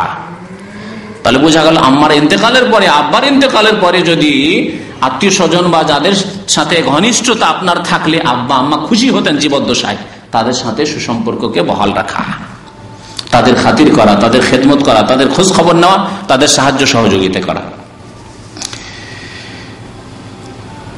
আরো কিছু নেকি পৌঁছিবে মাইয়ের মৃত ব্যক্তির কাছে, তার একটি হচ্ছে হজ।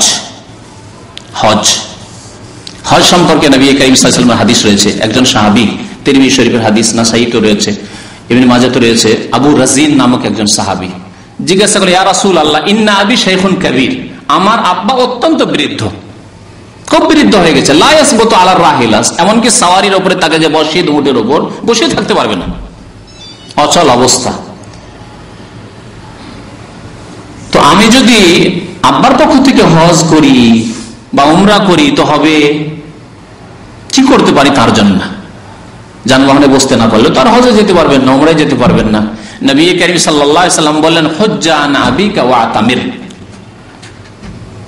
হুজ্জান আবিকা ওয়া আতামির, তোমার আব্বার পক্ষ থেকে হজ করো, তোমার আব্বার পক্ষ থেকে উমরাও করো। এই হাদিস দ্বারা জানা গেল যে মৃত ব্যক্তি ইন্তেকালের পরে তার পক্ষ থেকে হজ করা যেতে পারে, তার পক্ষ থেকে উমরা করা যেতে পারে। বিশেষ করে তারা যদি না করে থাকেন, আরো বিশেষ করে না করে থাকেন আর তার সাথে সাথে তাদের উপর হজ ফরজ হয়ে গেছিল, না তাদের কাছে এত পয়সা ছিল, সম্পদ ছিল যে সেই সম্পদ দিয়ে তারা মক্কাতুল মুকাররমায় এসে হজ করে যেতে পারতেন, কিন্তু অবহেলাই করেননি। অথবা যাচ্ছি আমাদের দেশে যে মানে কুপ্রথা রয়েছে কি যে বয়স 60-70 হইতে হবে, যুবক বয়সে কেউ হজ করে নাকি? 60-70 বছর বয়স হইতে হবে, ছেলে মেয়ে থাকলে সবগুলির বিয়ে শাদী দিতে হবে, চাকরি থাকলে চাকরি থেকে রিটায়ার হইতে হবে। এসব হওয়ার পর বুড়ো হওয়ার পরে হজ করতে হবে। হ্যাঁ, বুড়ো হওয়ার আশায় বসেছিল, তার আগে মালাকুল মউত চলে এসেছে, মারা গেছে। তাহলে হজ ফরজ হয়ে গেছিল, পয়সা ছিল, হজ করেনি। তাহলে এই ক্ষেত্রে আরো গুরুত্ব বেড়ে যায়। এর চাইতে বেশি গুরুত্ব বেড়ে যাবে কোন ক্ষেত্রে বলতে পারেন? হজ ফরজ ছিল আর হজ করবো করে অসুস্থ হয়ে পড়লো হঠাৎ, আর সেই অসুস্থ অবস্থায় নিরাশ হয়ে গেল, আর হজ করতে পারলাম না, আল্লাহ, আর ওই অবস্থায় মারা গেল। এই মরার পূর্ব মুহূর্তে ওসিয়ত করে গেছে যে বাবা আমি তো অসুস্থ হয়ে পড়েছি, আর মনে হয় হজ করতে পারবো না, তো তোমাদেরকে ওসিয়ত করেছি আমার হজটা করে নিও। মা বলল অথবা বাবা বললেন যে আমার হজটা করিয়ে নিও বা করিয়ে দিও, হজে বদলটা করিয়ে দিও। ওসিয়ত হয়ে গেল। ওসিয়ত যদি হয় তাহলে তার বা তাদের ধন সম্পদ ভাগ বন্টনের পূর্বে তাদের ধন সম্পদ থেকে হজ করতে হবে বা করাতে হবে। নিজে করেন ভালো কথা, আর না হলে অন্য কাউকে দিয়ে করালে ভাগ বন্টন যে আপনারা ভাই বোন মিলে করবেন, আত্মীয় স্বজন সবাই, এই ভাগ করার আগে আপনাকে হজ করে নিতে হবে বা করিয়ে দিতে হবে। ওসিয়ত থাকে, যদি ওসিয়ত না থাকে আরেকটি অবস্থা যে ওসিয়ত করেনি, ও তো সজাগ ছিল না, টাকা পয়সা ছিল, হজ তো ফরজ ছিল কিন্তু এই ক্ষেত্রে অত সজাগ ছিল না, অথবা সময় পানি, ওসিয়ত করেনি, কিন্তু হজ ফরজ ছিল। তাহলে আল্লাহর কাছে গিয়ে অবশ্যই জবাবদেহি করতে হবে, তারা জবাব দিতে পারবে না, কারণ হজ ফরজ হয়ে গেছে, অথচ হজ করেনি। এই ক্ষেত্রেও অত্যন্ত গুরুত্বপূর্ণ যে আপনি হজে বদল করে নেবেন। আর আরেকটি অবস্থা হচ্ছে যে না, অসচ্ছলতা ছিল, এত পয়সা ছিল না যে বাবা মা তাদের জীবদ্দশায় হজ করতে পারবে, কিন্তু আল্লাহ রাব্বুল আলামিন পরে আপনাকে পয়সা দিয়েছেন। এখন চিন্তা করছে বাবা মা তো মারা গেছেন, বিনা হজে মারা গেছেন, আর তাদের কাছে পয়সাও ছিল না তাদের জীবদ্দশায় হজ করার। তাহলে এই ক্ষেত্রে যদি বাবা মায়ের বদল হজ করে নেন, ভালো কথা, মৃত ব্যক্তির পক্ষ থেকে, অথবা এমন ব্যক্তির পক্ষ থেকে বদল হজ চলবে যিনি এমন অসুস্থ যে লা ইয়াসবুতু আলা রাহিল, ওই হাদিস যে সাওয়ারিতে বসতে পারবেন না, সফর করে আসতে পারবেন না, জার্নি করতে পারবেন না, মক্কা মদিনা এসে কাজকর্মগুলি করতে পারবেন না,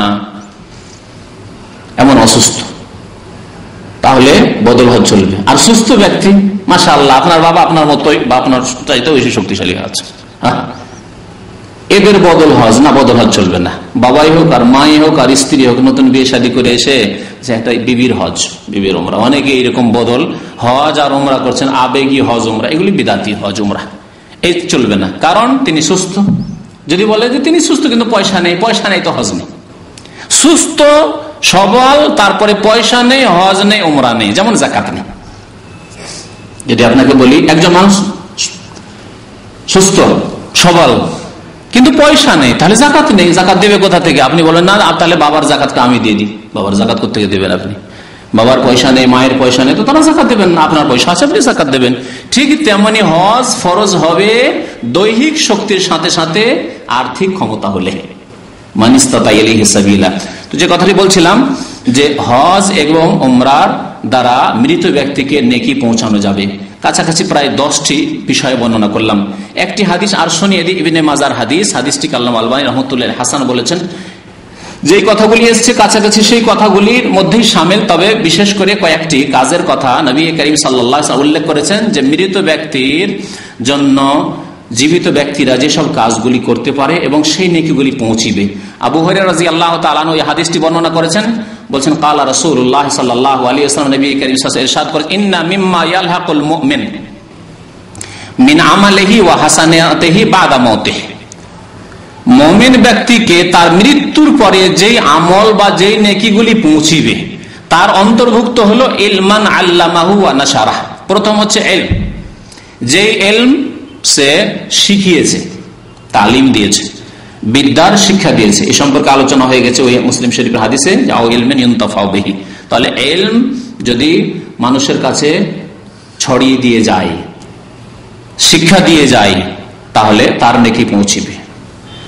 আল্লামাহু আও নাশারাহু, নিজে শিখালো অথবা সেগুলির প্রচার করলো। নিজে শিখাতে পারলেন না, হয়তো অশিক্ষিত মানুষ আপনি, কিন্তু সেগুলিকে প্রচার করে গেলেন। কেমন?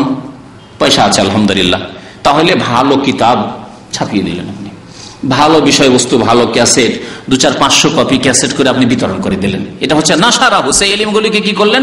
প্রসার করে দিলেন, প্রচার করলেন, প্রসার করলেন, নাশারাহু। দ্বিতীয় হচ্ছে ওয়ালাদান সালেহান তারাকাহু, অথবা সৎ সন্তান ছেড়ে গেল। মৃত ব্যক্তি মরার সময় তার সৎ সন্তান, নামাজি সন্তানকে ছেড়ে গেল, ধার্মিক সন্তানকে ছেড়ে গেল। যে ব্যক্তি কাবিরা গুনাহ করে না, অন্যায় কাজ করে না, ফরজ অজেব তরক করে না, এরকম ছেলে সৎ সন্তান। ওয়ালাদান সালেহান তারাক, তাহলে সৎ সন্তান যদি ছেড়ে যান, আর সৎ সন্তান দোয়া নাও করলে তার ভাগ পাবেন। যে কথাটি অত্যন্ত গুরুত্বপূর্ণ। আপনি নামাজি সন্তান মানুষ করে দিয়ে চলে গেলেন, যদি বাবাকে ভুলেও যায়, গাফিলতিতে দুনিয়ার রিজিক হাসিল করতে গিয়ে অনেক সময় এমন ব্যস্ত মানুষ হয়ে যায় যে বাবা কিছুদিন পরেই ভুলে গেছে, বাবাকে ভুলে গেছে, মাকে ভুলে গেছে, আত্মীয় স্বজনদের ভুলে গেছে, কিন্তু বাবা মা নেকি পেতে থাকবে, কারণ তারা ওই ছেলেকে নামাজি বানিয়ে গেছে। নামাজ পড়বে, 1 ভাগ পাবে, রোজা রাখবে ছেলে, 1 ভাগ পাবে। যেমন নবী করিম সাল্লাল্লাহু আলাইহি ওয়াসাল্লাম পুরো উম্মতের পক্ষ থেকে ভাগ পাচ্ছেন, তেমনি মাতা পিতা, সৎ সন্তান, সৎ ছেলে মেয়েদের পক্ষ থেকে 1 ভাগ করে নেকি পেতে থাকবেন। কারণ নবী করিম সাল্লাল্লাহু আলাইহি ওয়াসাল্লামের একটি আম হাদিস রয়েছে, মান দাল্লা আলা খাইরিন ফালাহু মিসলু আজরি ফাইলি।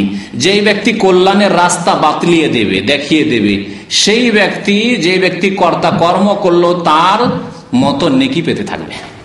তাহলে আপনি আপনার ছেলেকে ভালো রাস্তা দেখিয়ে, নামাজের রাস্তা দেখিয়ে দিলেন, মসজিদের রাস্তা ধরিয়ে দিলেন, রোজা রাখতে হবে এটা শিখিয়ে দিলেন, পয়সা হলে যাকাত দিতে হবে তা শিখিয়েছেন, হজ করতে হবে তা শিখিয়েছেন, নেকির কাজ করতে হবে তা শিখিয়েছেন, গুনাহ কাবিরা গুনাহ সাগীরা গুনাহ থেকে বাঁচতে হবে, ভালো সৎ জীবন যাপন করতে হবে তা শিখিয়ে দিলেন আপনি ছেলেকে, মেয়েকে। পর্দা করতে হবে মেয়েকে শিখালেন, তাহলে তার 1 ভাগ আপনি পেতে। ফালাহু মিসলু আজরি ফাইলি। পর্দা করে মেয়ে জানে কিভাবে, মা হুকুম করে পর্দা শিখিয়ে দিয়ে নেকি পাবে। ইসলামিক আদব কায়দা শিখালেন ছেলে মেয়েদেরকে, ইসলামিক আদব কায়দা শিখে তারা আমল করে জানে কিভাবে, আপনি এই যে শিক্ষার ব্যবস্থা তাদের করে দিলেন, তার নেকি পেতে থাকবেন। আরো নবী করিম সাল্লাল্লাহু আলাইহি ওয়াসাল্লাম বলেছেন ওয়া মুসহাফান ওয়ারাসাহু, অথবা কোন কোরআনের কপি ছেড়ে গেল, কিছু কোরআনের কপি কিনে মসজিদে দিয়ে চলে গেল, মাদ্রাসায় দিয়ে চলে গেল, বা বাড়িতে রেখে গেল, কোরআন তেলাওয়াত করতো, বেশি পয়সা হয়তো নেই, গরিব মানুষ, একটি কোরআনের কপি আছে, সেই কোরআনের কপিটা ছেড়ে গেছে, তার ইন্তেকালের পরে সেই কোরআনের কপিটি নিয়ে অন্য কেউ পড়ছে মুসহাফ নিয়ে। মুসহাফান ওয়ারাসাহু, কোরআনের কাউকে ওয়ারিস বানিয়ে দিল, আর সেই কোরআন দ্বারা উপকৃত হলো মানুষ। আও মসজিদান বানাহু, অথবা কোন মসজিদ নির্মাণ করে গেল। মৃত ব্যক্তি নিজে মসজিদ তৈরি করে গেছে। এই জন্য প্রথমখানে বলেছি যে সাদকা জারিয়ার ক্ষেত্রে নিজে যদি করে যায় বেশি উত্তম, আর যদি অন্য কেউ করে তার পক্ষ থেকে তারও নাকি অবশ্যই পৌঁছে। মসজিদ মানে নিজেই তৈরি করলো, অথবা অন্য কেউ তৈরি করে দিল তার নামে, তারও নাকি সে পাবে। আও বাইতাল লিবনিস সাবিল বানাহু, অথবা রাস্তার পাশে কোন শহরে মুসাফির খানা তৈরি করে গেল। আল্লাহু আকবার। আজকে বলুন, গরিব মানুষরা গ্রামগঞ্জ থেকে আসে, আর আসার পরে হোটেলে থাকতে প্রচুর পয়সা লাগে, আর না হলে ফুটপাত রাস্তার পাশে সারা রাত পড়ে আছে। স্টেশনগুলিতে দেখেন, বাস স্ট্যান্ডে দেখেন, পয়সা নেই, কি করে ফুটপাতে পড়ে আছে গরিব মানুষরা। কিন্তু মুসাফির খানা যদি আপনি তৈরি করে দেন, ফিসাবিল্লাহ। আর যত গরিব মানুষ বিভিন্ন দেশের আনাজ কানাজ থেকে আসবে শহরে, তারা এসে ফ্রি থাকবে সেখানে, অথবা মাত্র হয়তো কিছু পানির বিল, বিদ্যুতের বিলের জন্য 5 টাকা 10 টাকা, 1 রাত থাকবে, 24 ঘন্টা থাকবে, 5 টাকা 10 টাকা, এমন মুসাফির খানা বহু আছে মুসলিম দেশে। এইরকম যদি মুসাফির খানা তৈরি করে দিয়ে যান, নবী করিম সাল্লাল্লাহু আলাইহি ওয়াসাল্লাম বলেছেন এই নেকি মৃত ব্যক্তিকে পৌঁছিতে থাকবে। নিজে যদি তৈরি করে দেয় সবচেয়ে ভালো, আর না হলে সৎ সন্তানেরা, আত্মীয় স্বজনরা, কেউ অন্য কোনো মুসলিম ভাই কোনো ব্যক্তির নামে তৈরি করলো যে এই মুসাফির খানা অমুক ব্যক্তির নেকির জন্য তৈরি করে দিলাম। আও বাইতাল ইবনে সাবিল, ইবনে সাবিলের জন্য ঘর, মানে মুসাফির খানা তৈরি করে গেল বানাহু। আও নাহরান আজরাহু, অথবা কোনো নহর প্রবাহিত করে দিলাম। পানি নেই এলাকাতে, পানির ব্যবস্থা নেই, নদীর দেশ, এই জন্য মনে হচ্ছে আবার আর নহরের কি দরকার, এত নদী তাতেই তো ডুবে মরছি, তাই না? কিন্তু এমনও এলাকা আছে যেখানে পানির ব্যবস্থা নেই। এই ঘটনাটি আমি বহু সময় বর্ণনা করেছি যে মেনা, আরাফা, মুজদালিফায় এককালে পানি পাওয়া যেত না, আর অনেক হাজী সাহেবেরা পিপাসায় মরে যেত, হজ করতে এসে পিপাসায় মেনা আরাফাতে থেকে মুজদালিফায় মারা যেত, পানির কারণে, শুধু পানির অভাবে। বাদশাহ ছিলেন সেই জন্য হারুন রশিদ রহমতুল্লাহ আলী বাদশাহ ছিলেন, আব্বাসী বাদশাহ, ধার্মিক বাদশাহ ছিলেন। তার বিবি স্ত্রী খুব ধার্মিক আল্লাহ আলী মহিলা ছিলেন, জুবাইদা রহমতুল্লাহ আলিহা।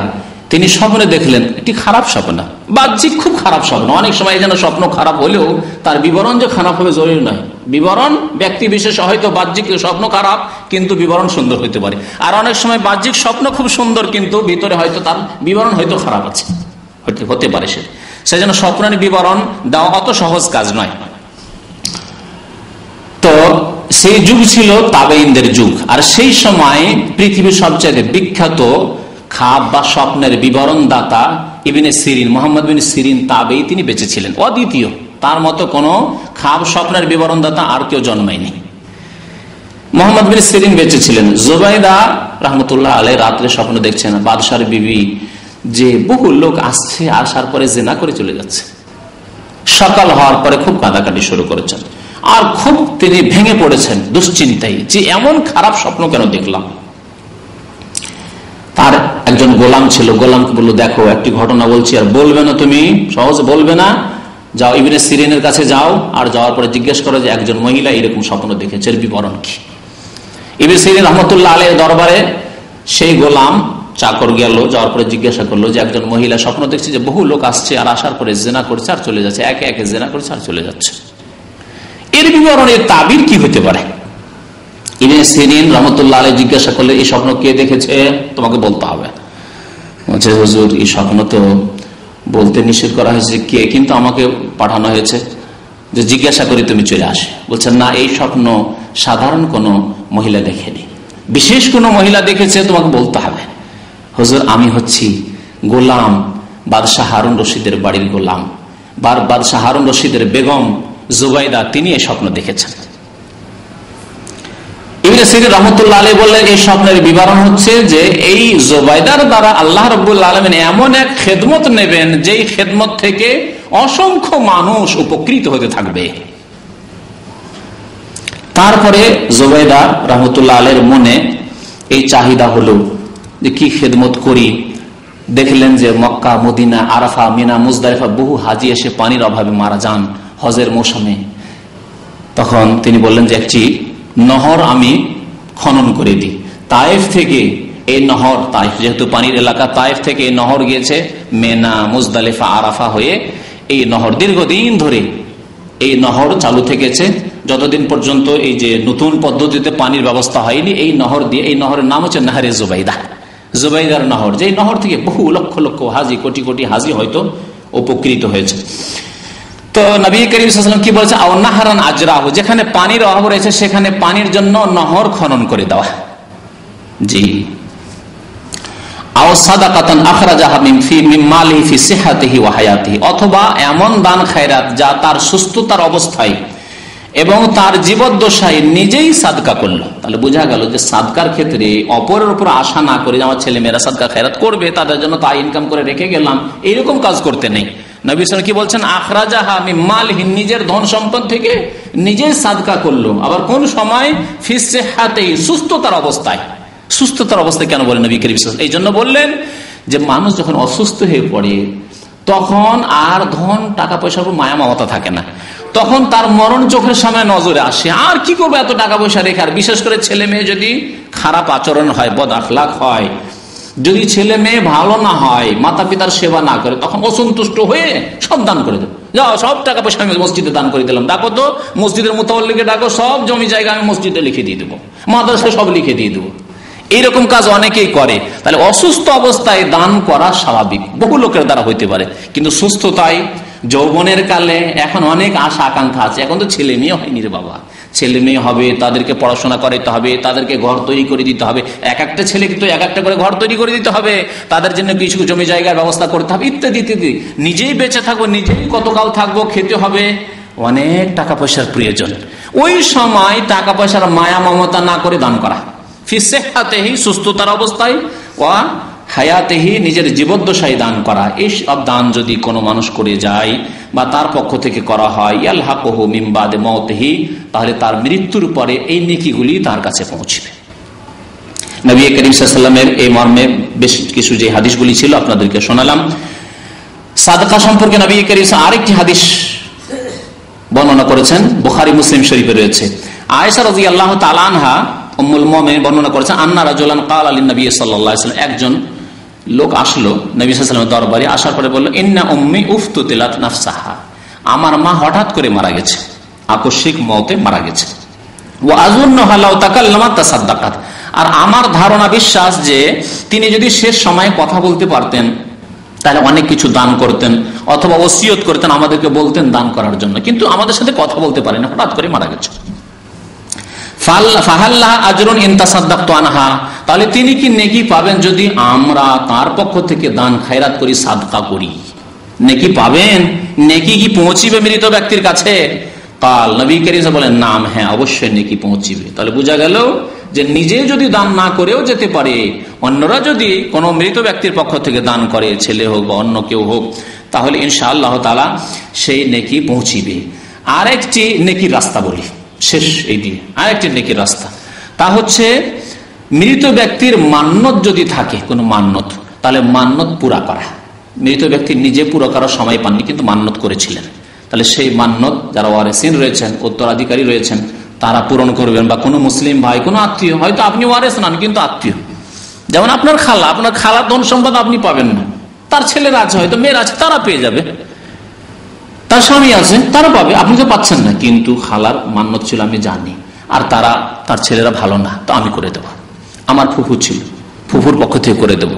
কোন মুসলিম ভাইয়ের কিছু মান্যত ছিল, আমি সেই মান্যতগুলি পুরা করে দেবো। তাহলে এইগুলি পুরা করে দিলে এই নেকি মৃত ব্যক্তি পর্যন্ত পৌঁছিবে। এই ক্ষেত্রে আব্দুল্লাহ বিন আব্বাস রাদিয়াল্লাহু তাআলা আনহু হাদিস বর্ণনা করেছেন, আন্না সাদ ইবনে উবাদা ইস্তাফতান নবী সাল্লাল্লাহু আলাইহি ওয়াসাল্লাম, সাহাবী আনসারী সাদ বিন উবাদা নবী সাল্লাল্লাহু আলাইহি ওয়াসাল্লামকে মাসলা জিজ্ঞেস করলেন, ফতোয়া। ইস্তাফতা মানে ফতোয়া জিজ্ঞাসা করলেন, কি ইন্না উম্মি মাতাত ওয়া আলাইহা নাজরুন, আমার আম্মা মারা গেছেন আর তার একটি মান্যত ছিল, মান্যত তিনি পুরা করার সময় পাননি। ফাকালা নবী কারীম সাল্লাল্লাহু আলাইহি ওয়াসাল্লাম বলেন, ইকযহি আনহা, মায়ের পক্ষ থেকে তার মান্যত পুরা করে দাও। তাই বোঝা গেল যে মৃত ব্যক্তির যদি কোনো মান্যত থাকে আর জানা থাকে যে ওনার কোনো মান্যত ছিল, তাহলে সেই মান্যত পুরা করে দিলেও এই নেকি মৃত ব্যক্তি পর্যন্ত পৌঁছিবে। বুখারী মুসলিম শরীফের হাদিস। এই ছিল বেশ কিছু নেকির রাস্তা মৃত ব্যক্তির জন্য, যেই রাস্তাগুলি নেই অথচ অনেক লোক করে থাকে। তার মধ্যে একটি হচ্ছে কোরআন খানি করে ইসালে সওয়াব করা, বকশানো। ভারত, বাংলাদেশ, পাকিস্তানে কোরআন খানি মানে কোরআন পাঠ করা, খানি ফার্সি শব্দ, কিন্তু খানদান মানে পড়া, হ্যাঁ আরবিতে খানদান মানে পড়া, রিডিং করা, ওই খানদান থেকে খানি শব্দটি। আর এটি এমন ভাবে বাংলা আর উর্দুতে ব্যবহার হয়েছে যে কোরআন খানি ইসালে সওয়াব, ইসাল মানে পৌঁছানো আর সওয়াব মানে নেকি, কত কোরআন খানি ইসালে সওয়াব মানে কোরআন খানি করে নেকি পৌঁছানো। আবার কেউ কেউ লিখে সওয়াব রেসানি, রেসানি, রেসান শব্দটি এটিও হচ্ছে ফার্সি শব্দ মানে পৌঁছানো, সওয়াব রেসানি করা মানে নেকি পৌঁছানো। তাহলে কোরআন তেলাওয়াত করলেন নিজে, অথবা কিছু হাফেজ হুজুরদেরকে, মৌলভী সাহেবদেরকে নিয়ে আসলেন আর তাদেরকে ঠিকা দিয়ে দিলেন যে আপনারা কোরআন তেলাওয়াত করেন, সন্ধ্যা সারাদিন খুব ভালো ভালো খাবার খাওয়াবেন, আর সন্ধ্যাবেলা সবাই মিলে দান খায়রাত করবেন, আর সেই দানগুলি সব নিয়ে যাবে হুজুররা। আর তারা জানে যে টাকা পয়সা পাবো, ভালো খেতে পাবো, সেই জন্যই কোরআন তেলাওয়াত করতে আসে। যদি জানে কোনো বাড়ির কথা, বা আগেই যদি বলে দেন হুজুর কোরআন আমার বাড়ি পড়তে চলেন, কিন্তু আমরা খাওয়াইতে পারবো না, হ্যাঁ, আর এক পয়সাও দিতে পারবো না, এত যদি অভদ্র নাও হইতে পারেন, একটু সামান্য অভদ্র হন। কি সামান্য অভদ্র? যে হুজুর খাওয়া দাওয়া তো দিতে পারবো কিন্তু টাকা পয়সা দিতে পারবো না, আমরা খাওয়া দাওয়া দেবো কিন্তু টাকা পয়সা ওইসব দিতে পারবো না, আমরা দান খায়রাত করতে পারবো না আপনাদেরকে, কিন্তু আমার বাবার নামে মায়ের নামে কোরআন পড়ে দিতে হবে। আসবে? আসবে? কেউ আসবে না। আমাদের এলাকায় এক বিদাতি মোল্লা ছিল, গ্রামে রমজান মাস কাছে আসলে গ্রামে গ্রামে বাড়িতে বাড়িতে ঢুকতো আর মহিলাদের সাথে সাক্ষাৎ করতো। ছোট কালকার কথা শুনে বলছি আর কি। গ্রামে গ্রামে ঢুকতো বিদাতিদের বাড়িতে, আর ঢুকে ওই মহিলাদের সাথে, পুরুষদের চাইতে মহিলাদের কাছ থেকে বেশি টাকা টানা যায়, কিন্তু ওদের টাকা, ওদের অন্তর নরম। মহিলাদের অন্তর নরম, যদি তোমার মায়ের নামে এক বক্সা দিয়ে দিই, এক কোরআন বক্সে দিই, তোমার বাবার নামে এক কোরআন বক্সে দিই, তোমার বোনের নামে এক কোরআন বক্সে দিই, তো এই যে বক্সা কাজগুলি করার জন্য মহিলাদের সাথে সাক্ষাৎ করতো। আর গিয়ে বলতো যে কোরআন খানি করাবেন? হ্যাঁ করাবো। এক খতমে 100 টাকা, 200 টাকা, যার কাছে যে এরকম পারে এক খতম দেবো 100 টাকা। এই বাড়ি বাড়ি এরকম চাঁদা কালেকশন করে শুধু কোরআন খানির। তাহলে কত কোরআন সে তেলাওয়াত করতে পারে, কত কোরআন খানি করতে পারে যে এই কালেকশন করে বাড়ায়।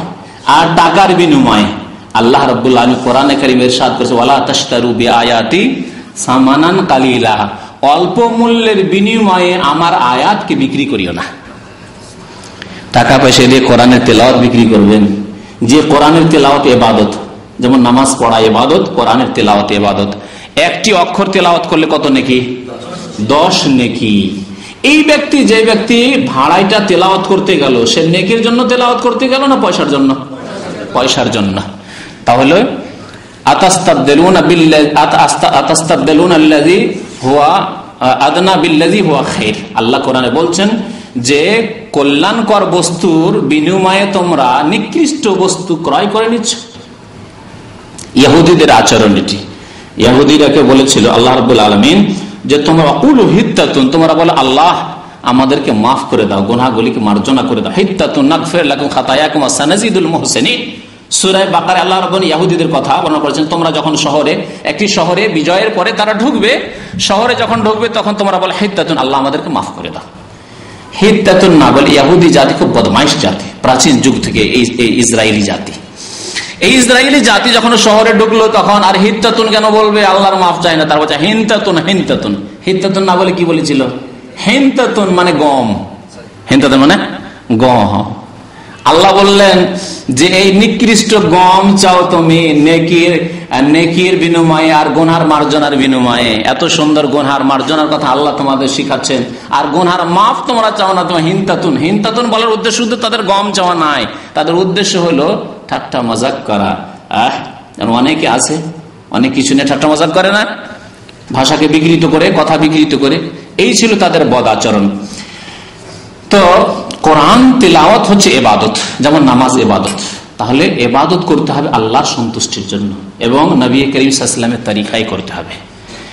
এই যে কোরআন খানি, ভাড়াইটা কোরআনের খানি, হুজুরদেরকে নিয়ে এসে বাড়িতে তেলাওয়াত করা, এটি আল্লাহর সন্তুষ্টির জন্য নয়, নেকির আশায় নয়, পয়সার বিনিময়ে। সুতরাং যেই ব্যক্তি তেলাওয়াতকারী সেও নেকি পাবে না, কারণ সে পয়সার জন্য পড়েছে, তেলাওয়াত করেছে। আর যারা পড়ালো তারাও নবী সাল্লাল্লাহু আলাইহি ওয়াসাল্লামের তরিকায় যেহেতু পড়ায়নি, সুতরাং তারাও নেকি পাবে না। নবী সাল্লাল্লাহু আলাইহি ওয়াসাল্লামের তরিকায় পড়ায়নি। কেমন নবী সাল্লাল্লাহু আলাইহি ওয়াসাল্লামের তরিকায় পড়ায়নি? বুঝবেন এই কথাটি? বুঝেন ভালো করে, আর একটু ব্যাখ্যা করে বুঝাই। সংক্ষেপে বুঝাইলে অনেক সময় বুঝতে পারবেন না। নবী করিম সাল্লাল্লাহু আলাইহি ওয়াসাল্লামের সামনে তার বিবি মারা গেছেন, খাদিজা রাদিয়াল্লাহু তাআলা আনহা, গেছেন না? আরো অন্য বিবিরাও মারা গেছেন, বিশেষ করে প্রথম বিবি খাদিজা রাদিয়াল্লাহু তাআলা আনহা। নবী সাল্লাল্লাহু আলাইহি ওয়াসাল্লাম বলেছেন যে খাদিজার এত বেশি অবদান রয়েছে, আয়েশাকে এত বেশি ভালোবাসলেও খাদিজার কথা যখন তখন আয়েশা রাদিয়াল্লাহু তাআলা আনহার সামনে নবী সাল্লাল্লাহু আলাইহি ওয়াসাল্লাম উল্লেখ করতেন। নবী সাল্লাল্লাহু আলাইহি ওয়াসাল্লামের জীবদ্দশায় তার 4টি মেয়ের 3টি মারা গেছেন। যায়েনব রাদিয়াল্লাহু আনহা মারা গেছেন, উম্মে কুলসুম রাদিয়াল্লাহু আনহা মারা গেছেন, রুকাইয়া রাদিয়াল্লাহু তাআলা মারা গেছেন কিনা? নবী করিম সাল্লাল্লাহু আলাইহি ওয়াসাল্লাম তাদের কারো জন্য, ছেলেগুলি তো নাবালক অবস্থায় মারা গেছেন, আরো সাহাবী আপনজন আত্মীয় স্বজন অনেকেই মারা গেছেন। আপন চাচা অত্যন্ত প্রিয়জন তিনি সাইয়্যিদুশ শুহাদা, শহীদদের নেতা হামজা রাদিয়াল্লাহু তাআলা আনহু শহীদ হয়েছেন কিনা? কিভাবে তাকে শহীদ করেছে কাফের জালেমরা উহুদের মাঠে, হামজা রাদিয়াল্লাহু তাআলা আনহু।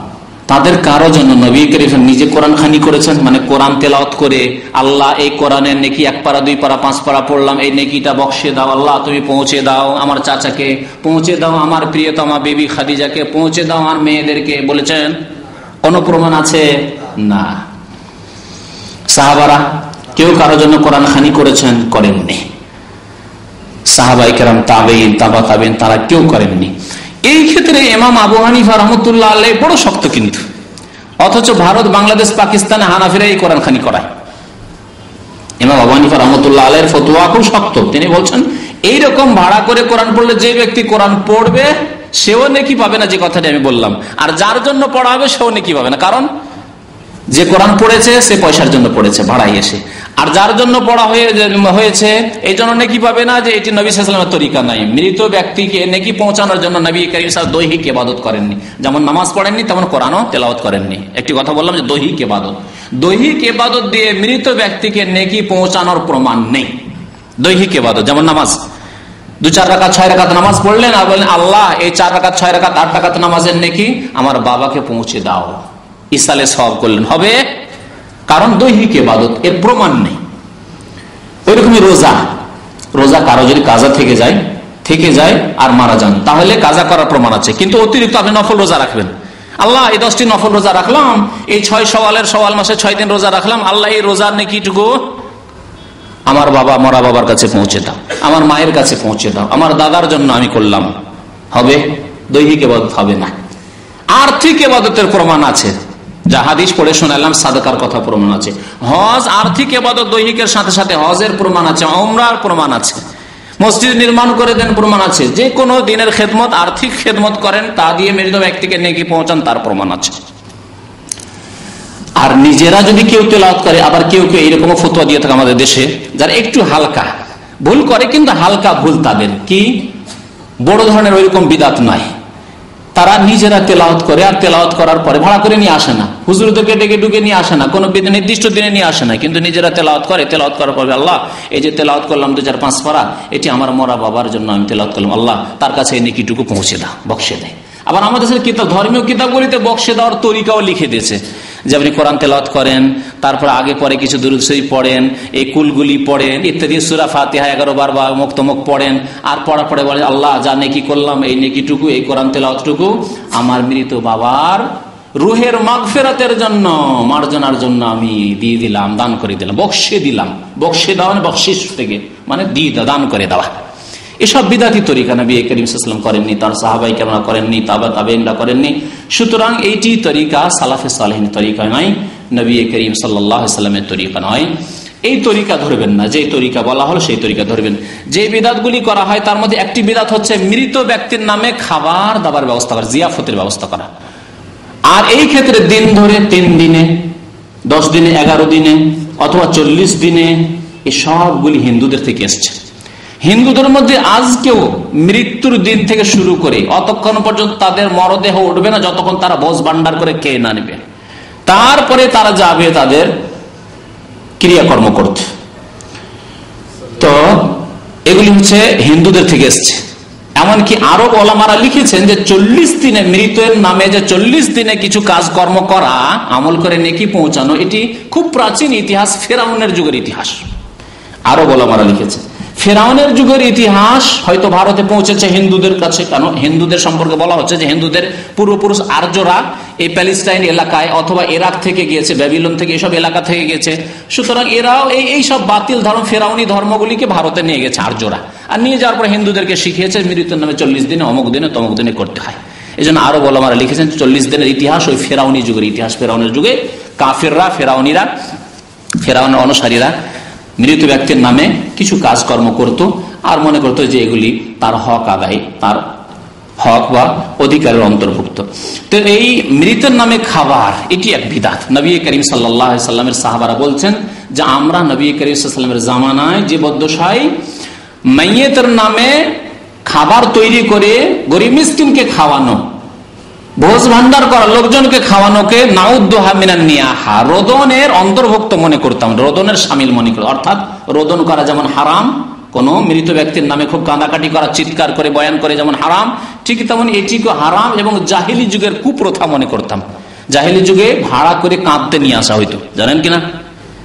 মক্কায় মদিনায় জাহিলি যুগে কোন বিশিষ্ট ব্যক্তি মারা গেলে এলাকার মহিলাদেরকে ভাড়া করে নিয়ে আসা হতো, যে তোমরা এসব কাঁদতে হবে খুব বেশি করে, আর খুব চিৎকার করে কাঁদতো। আর যত বেশি মহিলারা কাঁদবে তত বেশি সুনাম হইতো, যে অমুক ব্যক্তি মারা গেছে, তাতে হাজার হাজার মহিলা কান্না করেছে। আর এই ভাড়া হয়তো পয়সা দিয়ে এর ভাড়া পেমেন্ট করা হইতো, আর না হলে বদল, যে ঠিক আছে তোমারও যখন আপনজন কেউ মারা যাবে তখন আমরাও গিয়ে এর পরিশোধ করে আসবা, ঋণ পরিশোধ করে আসবা। একজন মহিলা মুসলমান হয়েছে, মুসলমান হওয়ার পরে নবী করিম সাল্লাল্লাহু আলাইহি ওয়াসাল্লাম তার কাছে শপথ নিলেন, দেখো রোদন করতে পারবে না, শিরিক করবে না, এই করবে না, সেই করবে না, জেনা করবে না, মিথ্যা কথা বলবে না, তার মধ্যে ওয়ান লা নানুহা, আমরা নুহা রোদন করব না, এই ওয়াদা করো, প্রতিশ্রুতি। তখন সে মহিলা বলছে ইয়া রাসূলুল্লাহ, করবো না ঠিক আছে, কিন্তু আমার আপনজন মারা গিয়েছিল, তখন অনেক লোক, অনেক মহিলারা এসে কাঁদাকাটি করেছে, কিন্তু একজনের ধার বাকি থেকে গেছে, সবার ধার শোধ করে দিচ্ছি, ঋণ পরিশোধ করে দিচ্ছি, একজনের ধার বাকি থেকে গেছে। এই যে ঋণ পরিশোধ করতে হবে, তার কেউ মারা গেলে আমাকে একদিন কেঁদে দিয়ে আসতে হবে, এর জন্য পারমিশন দেন। নবী করিম সাল্লাল্লাহু আলাইহি ওয়াসাল্লাম বললেন যে গুনহার কাজে ওয়াদা পুরা করা চলবে না, জুলমের কাজে, সীমালঙ্ঘনের কাজে, হারাম কাজে ওয়াদা পুরা করা চলবে না, তখন ওয়াদা খেলাফ। জি, তো যে বলছিলাম যে মৃতের নামে খাবারের ব্যবস্থা করা এই জঘন্য বিদআত। আর দিন নির্ধারিত করে কিছু কাজ করা, ধর্মীয় কাজ বলে, সেগুলি খুব জঘন্য বিদআত, যেগুলি অমুসলিমদের পক্ষ থেকে এসেছে। এছাড়া আর একটি বিদআত রয়েছে, তা হচ্ছে মৃত ব্যক্তির নামাজের কাফারা। যদি নামাজ ছুটে গিয়ে থাকে অসুস্থ অবস্থায়, আর না ছুটে গেলে কোন রকম করে 2-4 রক্ত বের করতে হবে, কারণ সামাজিক কিছু টাকা পয়সা কালেকশন করতে হবে, এলাকার লোককে, গ্রামবাসীকে, হুজুরদের কিছু টাকা ইনকাম করতে হবে। সেজন্য আপনার মায়ের কয় ওয়াক্ত ছুটেছে, বাবার কয় ওয়াক্ত নামাজ ছুটেছে, এগুলির খোঁজ খবর নিয়ে তখন কাফারা দিতে হবে। এই এক জঘন্য বিদআত। নামাজের বিকল্প কিছু নেই। নবী সাল্লাল্লাহু আলাইহি ওয়াসাল্লাম যতক্ষণ পর্যন্ত হুঁশ আছে ততক্ষণ নামাজ পড়তে বলেছেন, ততক্ষণ পর্যন্ত দিনের কাজকর্ম করতে হবে। যখন হুঁশ চলে গেছে, নামাজ মাফ হয়ে গেছে। তারপরে যদি 6 মাস ধরে হুঁশ জ্ঞান না থাকে, অবশ হয়ে সেন্সলেস হয়ে পড়ে আছে, তাহলে নামাজ নেই, নামাজ মাফ। রফি আল কালামান সালাসা, নবী করিম সাল্লাল্লাহু আলাইহি ওয়াসাল্লাম বলেছেন আল্লাহ কলম, আমল নামার কলম উঠিয়ে নিয়েছেন 3 ব্যক্তি থেকে। তার মধ্যে এক হচ্ছে যে ব্যক্তি হুঁশ হারা, জ্ঞান হারা, জ্ঞান যে হারিয়ে ফেলেছে, হাত্তা ইয়াফিকা, যতক্ষণ পর্যন্ত হুঁশে না এসেছে। হুঁশে যখনই আসবে, যদিও নড়াচড়া করতে পারে না, তাহলে তাকে বলতে হবে যে তায়াম্মুম করিয়ে দিতে হবে, বলতে হবে নামাজটা পড়ে নেন। বসে না, দাঁড়িয়ে না পড়তে পারে বসে, বসে না পড়তে পারে শুয়ে শুয়ে, যদি নড়াচড়া না করতে পারে চোখের ইশারাতেই রুকু সিজদা করে সালাম ফিরবে, নামাজ পড়বে, কিন্তু নামাজ মাফ নেই। আর যখন হুঁশ চলে গেছে, নামাজ মাফ হয়ে গেছে। সুতরাং নামাজের কাফারার প্রশ্ন ওঠে না। যদি কেউ শিথিলতা, গাফিলতি করে নামাজ না পড়ে, তার কোনো কাফারা নেই। আল্লাহ রাব্বুল আলামিনের কাছে তওবা ইস্তেগফার তার সময় থাকলে করবে। আর সে যদি মারা যায়, তাহলে বেশি বেশি তার জন্য নেকির কাজগুলি করেন, সাদকা খায়রাত করেন, নেক আমল করেন এবং তার মাগফিরাতের জন্য দোয়া করেন, হয়তো আল্লাহ রাব্বুল আলামিন মাফ করে দিতে পারেন। আর না হলে নামাজের বিকল্প না কাফারা আছে, না দুনিয়ার কোনো ধন সম্পদ আছে, দুনিয়ার সবকিছু দান করে দিলেও নামাজের বিকল্প হতে পারে না, নামাজ মাফ হবে না। আল্লাহর মাগফিরাত চাইতে হবে, আল্লাহ রাব্বুল আলামিনের কাছে মার্জনা কামনা করতে হবে যদি এরকমের ভুল হয়ে যায়। আল্লাহ যেন আমাদেরকে নেক আমলের তৌফিক দান করেন, আল্লাহ রাব্বুল আলামিন আমাদের গুনাহ খাতা যেন মাফ করে দেন। আরো কিছু বিদআত রয়েছে, যেমন আরেকটি বিদআত হচ্ছে মৃত্যু বার্ষিকী পালন করা। মৃত্যু বার্ষিকী, বাবা মারা গেছে, খুব গণ্যমান্য ব্যক্তি, তখন আপনারা সব বংশ মিলে একটা মৃত্যু বার্ষিকী পালন করছেন, শোকের দিন পালন করছেন, হারাম, জঘন্য বিদআত, কাফেরদের বিদআত। এটি মৃত্যু যেমন জন্মবার্ষিকী পালন করা হারাম, তেমনি মৃত্যু বার্ষিকী পালন করা হারাম। নেতার যেমন হারাম, তেমনি সাধারণ ব্যক্তির হারাম, বাবা মায়েরও হারাম। এমনকি নবী করিম সাল্লাল্লাহু আলাইহি ওয়াসাল্লাম না জন্মবার্ষিকী না মৃত্যু বার্ষিকী ইসলামে রয়েছে।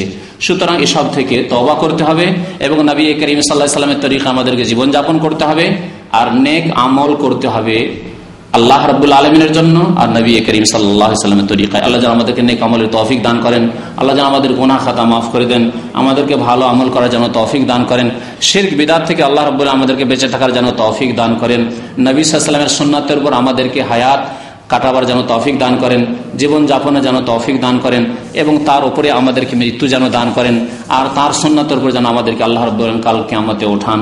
আমিন। সাল্লাল্লাহু আলা নবিয়িনা মুহাম্মদ ওয়া আলা আলিহি ওয়া সাহবিহি আজমাইন।